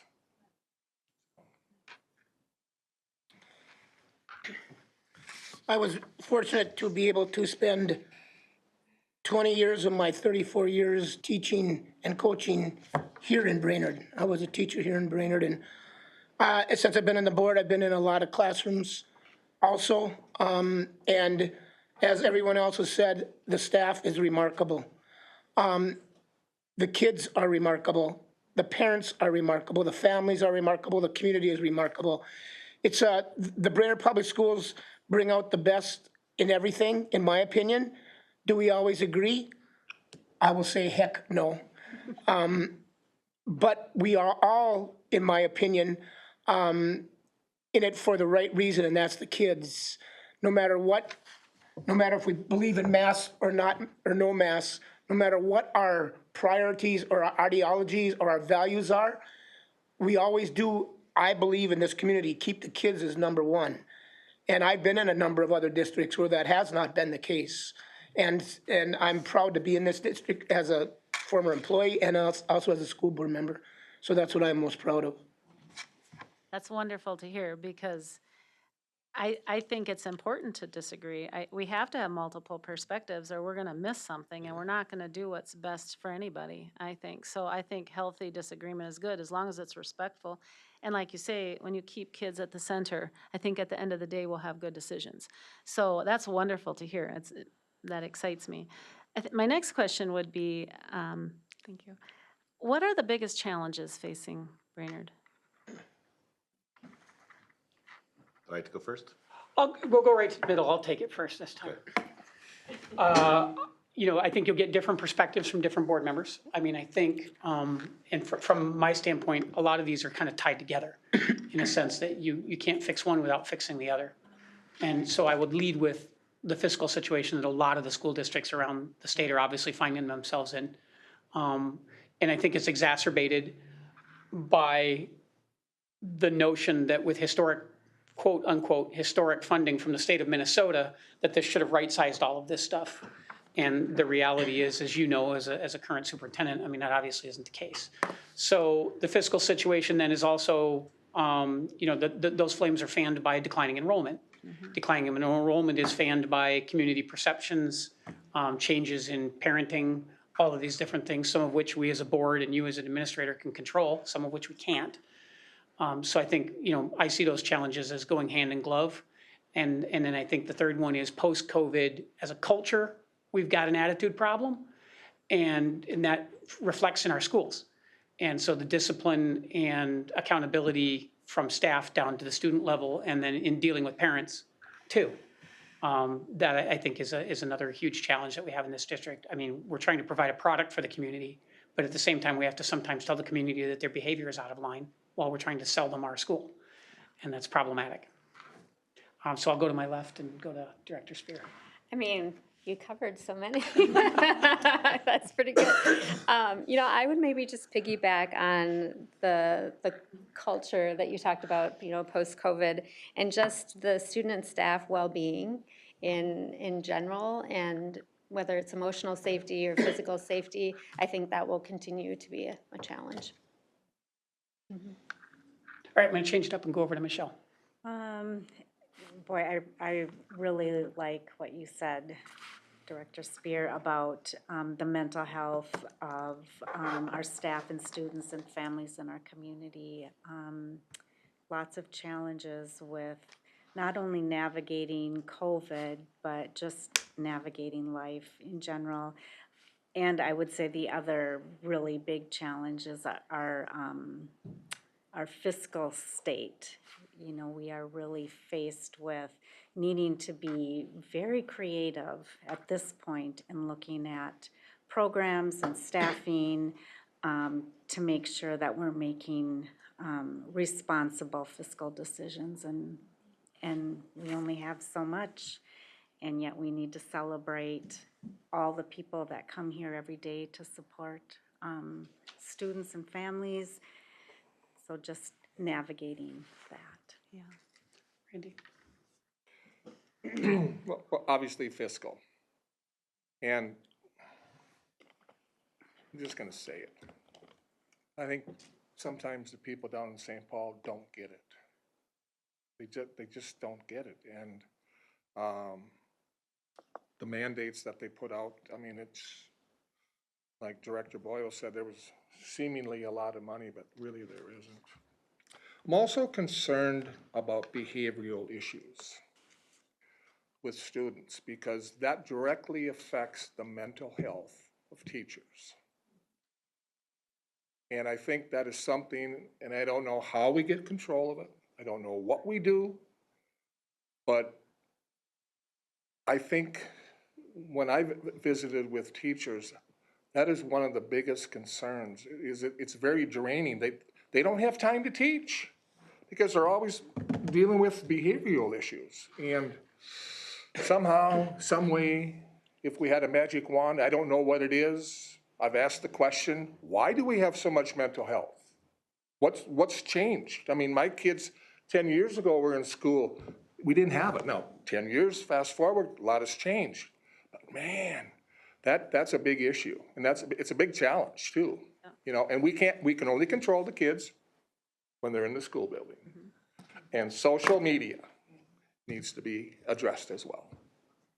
That's a challenge because, how do we communicate? I mean, my kids won't even take a phone call. I got to text or email them, I mean. Get some new kids. But that's. Invite them over for Christmas, they'll start answering your phone calls.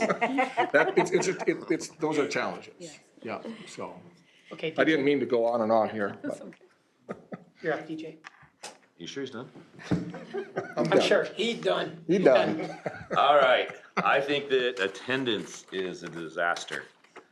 I think that we in our middle school are at about 73.4%. It was a graph. I couldn't tell it was less than 75%. Of the kids are chronically absent from school. Chronically absent, as you know, is that you're missing 10% of the school. So we go to school, 163 days, 169 days, whatever it is.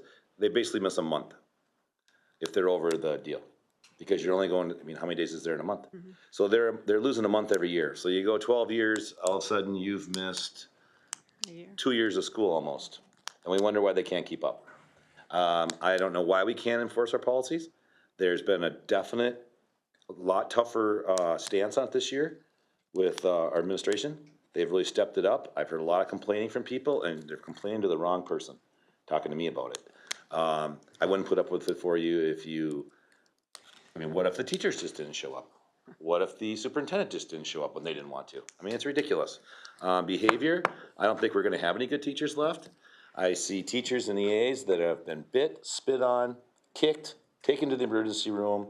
I don't wanna fight a 15-year-old kid, and I certainly wouldn't expect them to either. It's a hostile work environment. It needs to be under control. We have the policies on our books. Lord knows, I have no idea why we can't enforce them, right? And then this mental health thing is, I don't need to get on my soapbox, but I guess I'm going to.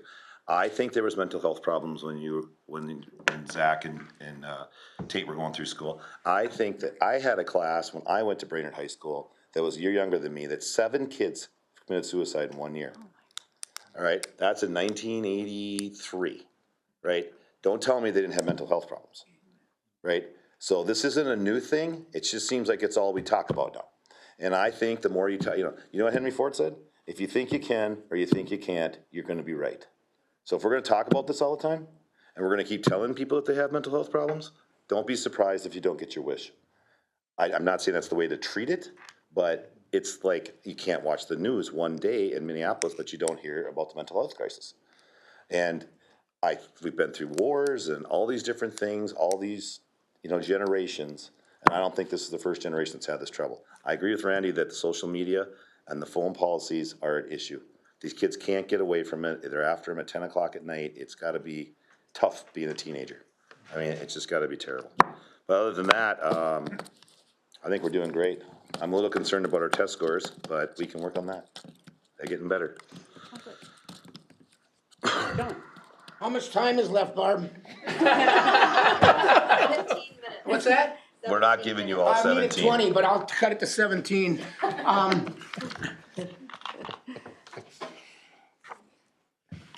But, my colleagues have talked about a lot of what I'm gonna talk about as well.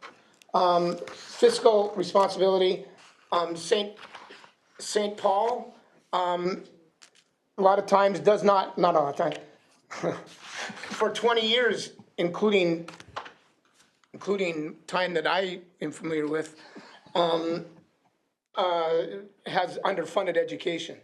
When it hasn't kept up with inflation for 20 years, that's a problem. And we don't have an operating levy. There's 93 school districts in the state of Minnesota that do not have an operating levy. And a lot of us have seasonal rec property, which do impact operating levies, which make it tougher to pass operating levies. That whole fiscal thing is not just about not enough money, it's about also about what's fair and equitable to all the students in all the state of Minnesota, no matter where you live. And so fiscal challenges for sure. And then mandates coming out of St. Paul, cut with the, as you know, cut the amount that we are given at a lot of times. Last year was a great example of that. Literacy, and I'm surprised nobody else has talked about this, but one of the things that this board has talked about at length is the literacy programs of our children, especially pre-3. If we don't get those established building blocks in pre-3, 4-12 is going to be less successful. And we know that. Research shows that. The READ Act, I think, is very important. The money needs to come with it. I just saw that there was 31 million, I think, in the legislative bill for READ training, I think it was, or whatever, training our educators. Literacy is critical. When you're a student and you don't know how to read by grade 3, you're probably not going to participate much in 4-12. And then we wonder why our kids drop out, or our kids leave, or our kids think we're going to have behavior problems. I'd rather be called a troublemaker than a dummy. And so literacy is critical in all aspects, in all curriculum, and we need to be on top of it. And so, letters, I'm talking about LTRS, READ, all of it needs to be addressed, in my opinion. Behavior, I was an EBD teacher for 20 years, and I'm probably significantly EBD myself.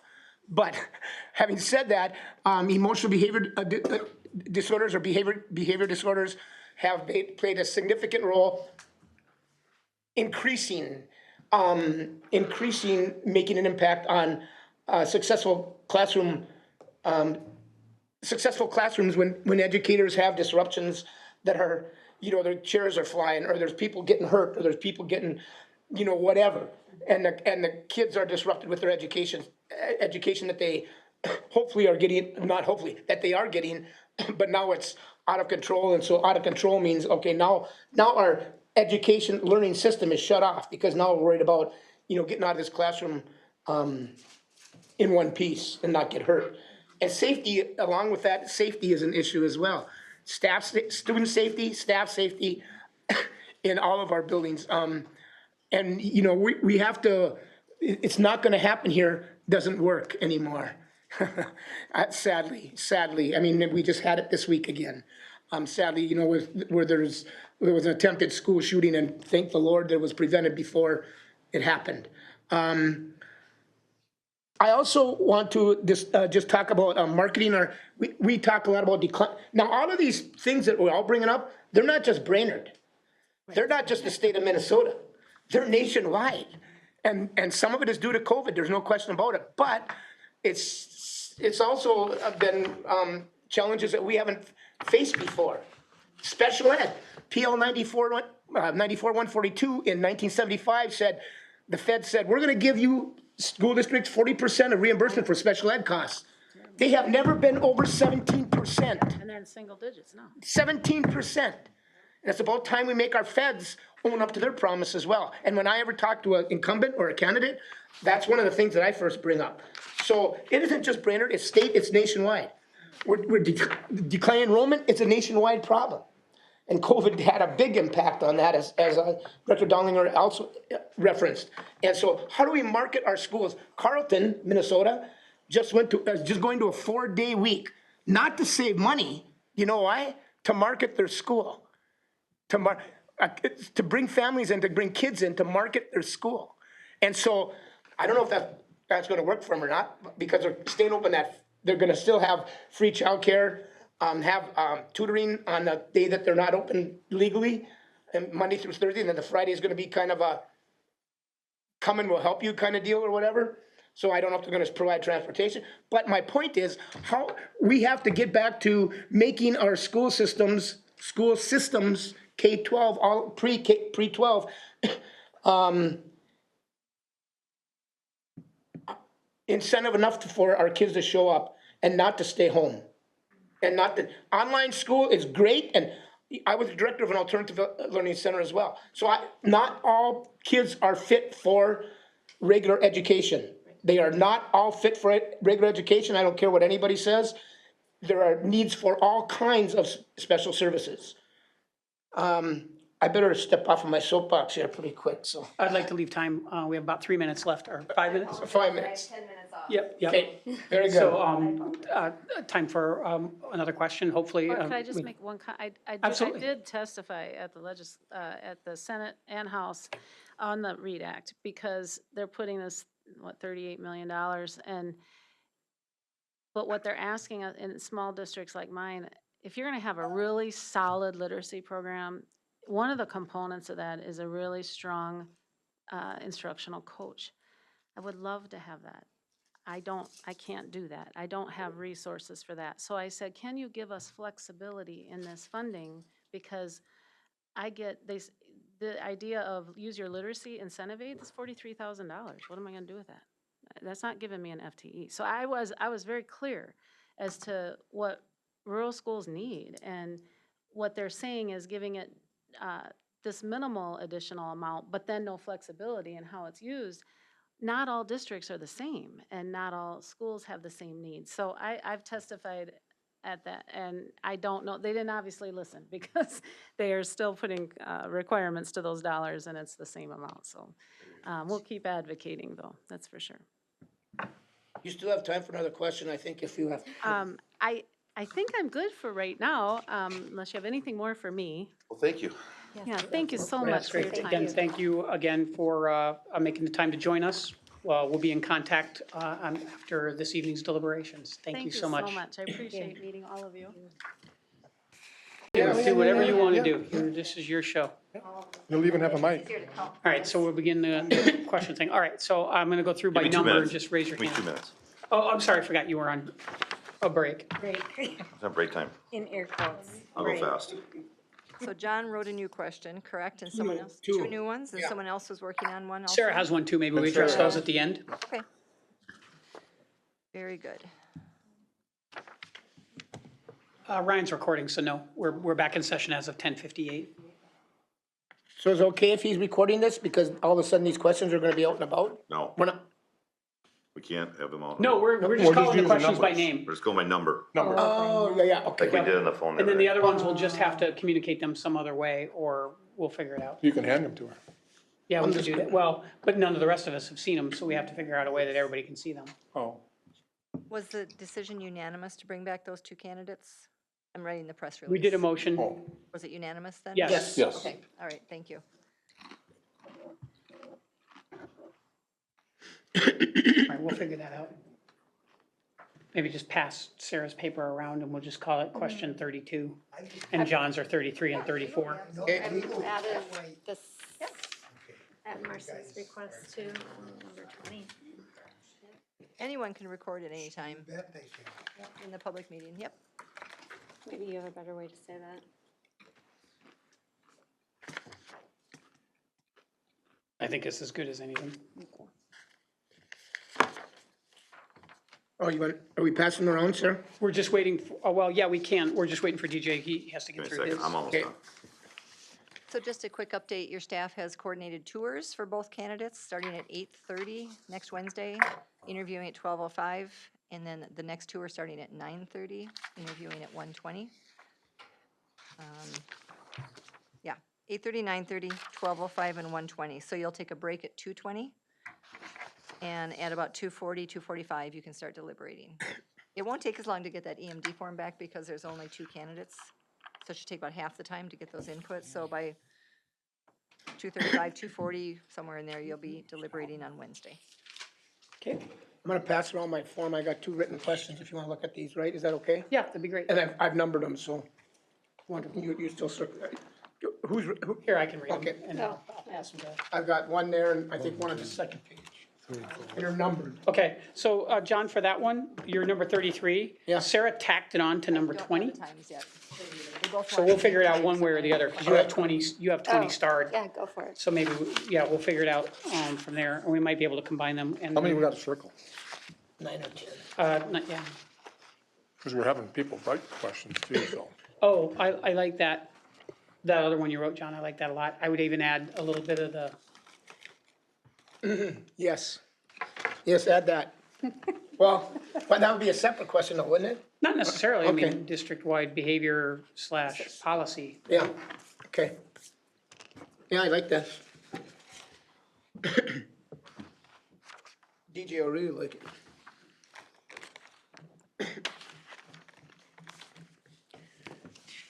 And ready. I like, Well, no, You were busy, sir. all right, so oh, jeez. we'll get to the bottom of these. The written ones, I think we'll address at the end. Okay, That's probably the better way to do it, to just get uniform on the Okay. pre-published ones, because I Okay. think some of the ones, like, John has one that we think we can tack onto one, that if there's consensus around that question, we can just add it to it. And then we're not building the question count, so hang on to that for just a Alright. minute, okay. and then we'll Unless kind we of go need from to there. build the question count. Huh? That's what we're gonna do right now. I mean, it's gonna be rapid fire, we're just gonna put up hands and I'm gonna make little tick marks, okay. Question number 4, how many people like it? I like it. Okay, that's a 6-0, nice. 5, anybody? 6, Oh, I like 5. oh, Sorry. you were 5? Yeah. 6? 3, 7? Ooh, just 2 of us. 8? 9? What's with you two? Did we both agree again? Yeah. That's ceiling falling Is there down? another eclipse out there with someone? Number 10. 3, 11, 1, 2, now it's getting really weird. 12. 13, 14, 15, 16, 17, 18. Oh, 18, Sure. okay. 19. Ooh. 5, yeah. 20. Didn't you have 20, or you added to 20? Yeah, I kind of have a version So of it. 20, we had a wrinkle that we might add to that. I'm just gonna put a star by that one and we'll come back to it. Because I think with the piece that Sarah added to that, I could get behind that question. So she can pass that around in a minute. 21, 22, 23. Sarah has a special question that we wrote for this category that we can pass around. Gets more to the heart of something a little bit more specific For which category? for a curriculum. Okay, 24. 25. 26. 27. I like 26. 4 for 27, 1, 26, 4, 27. 28. 29. 30. Where's 29 went? All right, and then 31, did anybody want to do that? I think we, DJ, while you were in an administrative, Break. Incapacitated.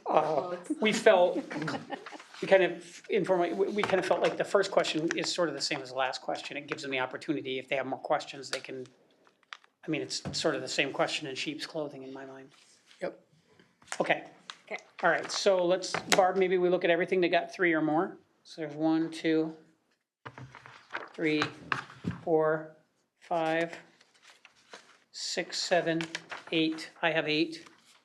That includes the opening question? 3 or more, Yeah, okay, so 1, 2, 3, so that's 4, 6, 10, oops, isn't it, sorry. 14. I have She 9. has Is 9. that what you had, was 9? No, he had 8. I'm not gonna say because I don't know. Okay. I had question 4, Yep, 6 Yep. had 3, 10 had 3, yep, 14 had 4, yep, 19 had 5. yep. Oh, you know what, okay. 24 had 4, 27 had 4, 29 had 5. Yep. And I had Sarah's question, I had that circled already, so that would be the 9th. if Okay, it's yeah, so that, I mean, I think, Sarah, if you would then now pass that one around, she's got it written at the top of the page. Everybody take a look at that and see if that's one you would If you get can read behind. my writing. I also, if, on question 20? 5, maybe? Oh, 5. Was it, or 6, was it 6 that we had 3 on? Yeah, I like that. I added at the end, give an example, Okay, just yep. to expand yeah, that. I think we added that, you added that in a couple of questions, Yeah, right? that one in particular, that we agreed on. I do. You like the one she wrote? Yep, got 2 A's over here. Yeah.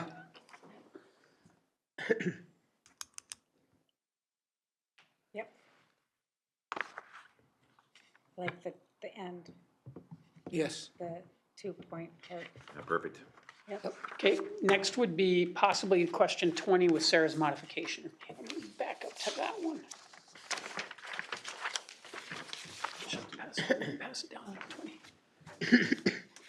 So I think we had at least one vote for 20 as it Oh, I love was. that, okay, good. Good. And then John has one that we have to pass around. Yep. I'm all And over then that. the end. You love that, yeah? I don't like it at all. You don't like that one? No, I don't, I think it's a stupid question. As superintendent, describe the key indicators you look at to determine if the district is a financially sound Yeah, we do. situation or I financial. guess we're not using it now. Well, that's Marcy. That's the key indicator. Do you see yourself interested in a question that asks the last part of that without the first part of that, the part that Sarah added? That you didn't read out loud? I Or you don't care? I don't think so. But Okay. if it's I- important to you guys, go ahead and do I'd it. like to understand. It's important to me What the levers are. because it's a possible thing that might happen. I understand that it's not your bag at the moment, but it may be something that we have to explore, and maybe your mind is different on that in a year and a half after a new soup tells you the score. You know what I mean? Yep. Well, I just would like to know their experience with that issue. Yeah, simply, I mean, we can talk about. All right, so we can wordsmith talk that one about a the- little bit. We can talk Oh, about that the would be fin, more, So it that won't really would be make more 20. sense to me. Yep, okay, so we'll do that. John, where's yours? oh, With my stupid little it's, scribble on it? 34 on top there.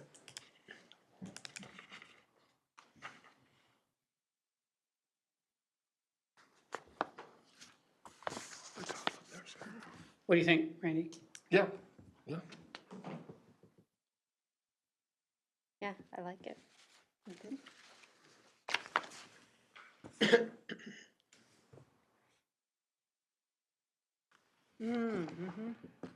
Yes.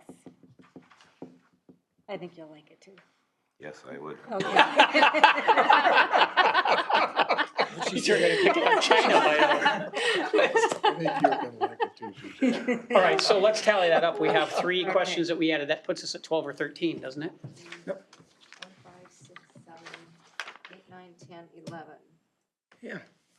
I Including John's question. Can I And- advocate? Number oh, 20 with edits. Well, 20, yeah, it's gonna be like 20A. It's gonna And be Sarah's different. question.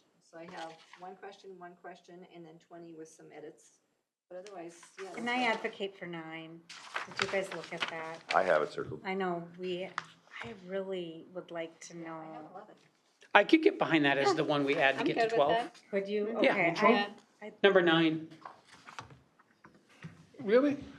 Well, you get mad about it every time. I think it's, You get mad about it. How do we not know this happened? How many times have you There's- called me? There's a lot sometimes I don't think I hear about, and I would like to be more informed. Not that Kevin, you do Okay. a wonderful job of keeping. could I us- advocate for Smith wording that just a little bit? Sure. Has to take the words of Well, esteemed. we gotta be careful, because we're being recorded and. Yes.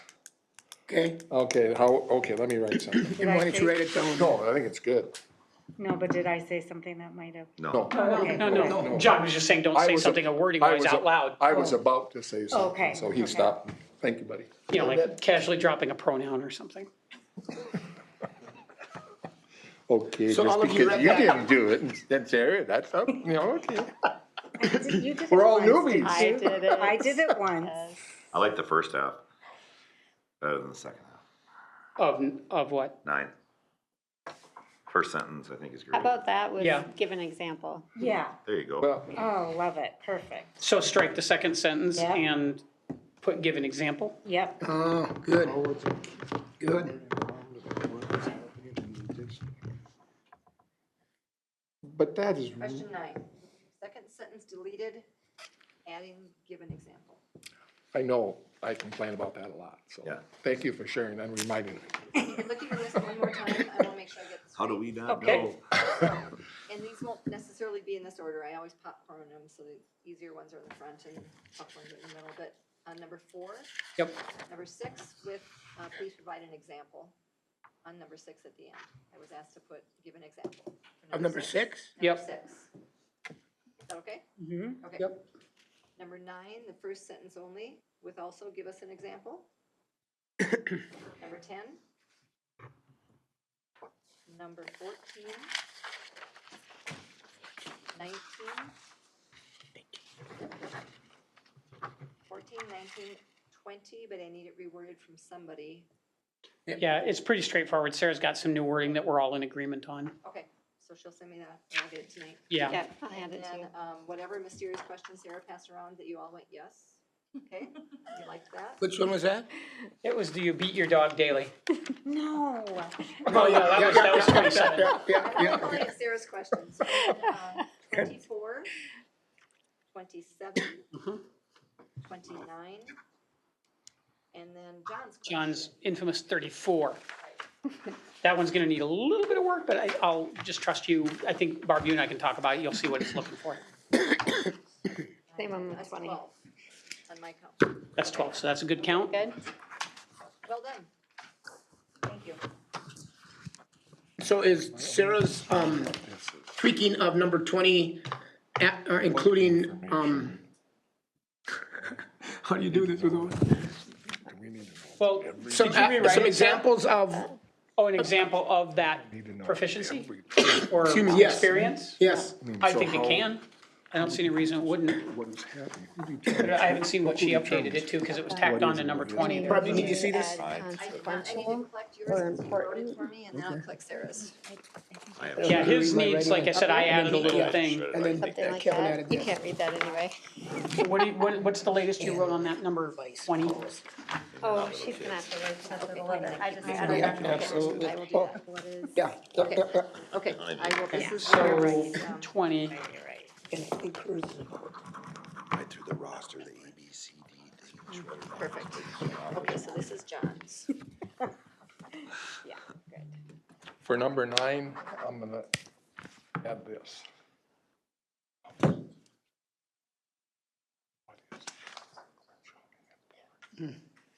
Okay. Yep, okay. You good? And Sarah's okay, because she wrote it first of all, I just, can it be as basic? Can it be as basic as that? I'm gonna have her work on it. Forget this. Is that okay? Yeah. Can it be that basic? I'll come back. It's fine. I mean, Yeah. I'm fine with that. Okay, Coming a long ways, Ward. okay. Went from shorts. I gave us something different than yours, oh, yeah, DJ. but no, we can do a follow-up within the question. if we don't need to know that, That would be- I'm fine with that. Yeah, I'm wearing a tie next week. Get beat by you guys again. Are you collecting these? Do you know, you guys know, is she collecting these or? I wanted to give her these things. Oh, yeah. Kelly would just give them to Angie, and then they'd be gone, but told me to keep them. Okay, take a look at that. So actually, gotta give them at the end. But I don't think we want the other two, do we? What's this? Getting rid of the two and I gave them back to me. The what? Yeah, the two that we're not bringing back, I don't want. I can take them we down don't and need shred, or no, we can't shred them, we have to keep those. No, them. we have to keep them. Yeah, we gotta, she wants us to keep them. Or we can give them to them? Or something. See what you think about that, now rewritten. I do not, but everyone okay that change? Yeah. Oh, I did ask. Not me. That's a trigger for you, isn't it? Well, the deal is that our owner insurance is up 43% this year. Places, taps, walls, raised those 60%. We good? Gas is up 50%, electricity is up 21% in 2 years. Future property taxes did. So what can we take home and what can we have to leave here? I'm not putting my name on it. I was just asking. Question. Yes. I gave that back. You want me to take yours? This we can keep, right? Okay, you can have This? those. And then We can keep? Kelly, what about the? I think it's part of your two notes that for we're now. not Okay, bringing you back? wanna take a look at that down here? I'm not supposed to go to Angie, but she doesn't want it. I can take them into the next folder for her. Would you? Yeah. Wanna get rid of that? Yeah. Heavens, yes. And I don't have, hang on. If she would still be here. Oh, and then the So top. I think the only thing on my page is just instead of 20, you'll ask this question. Okay, so. Okay.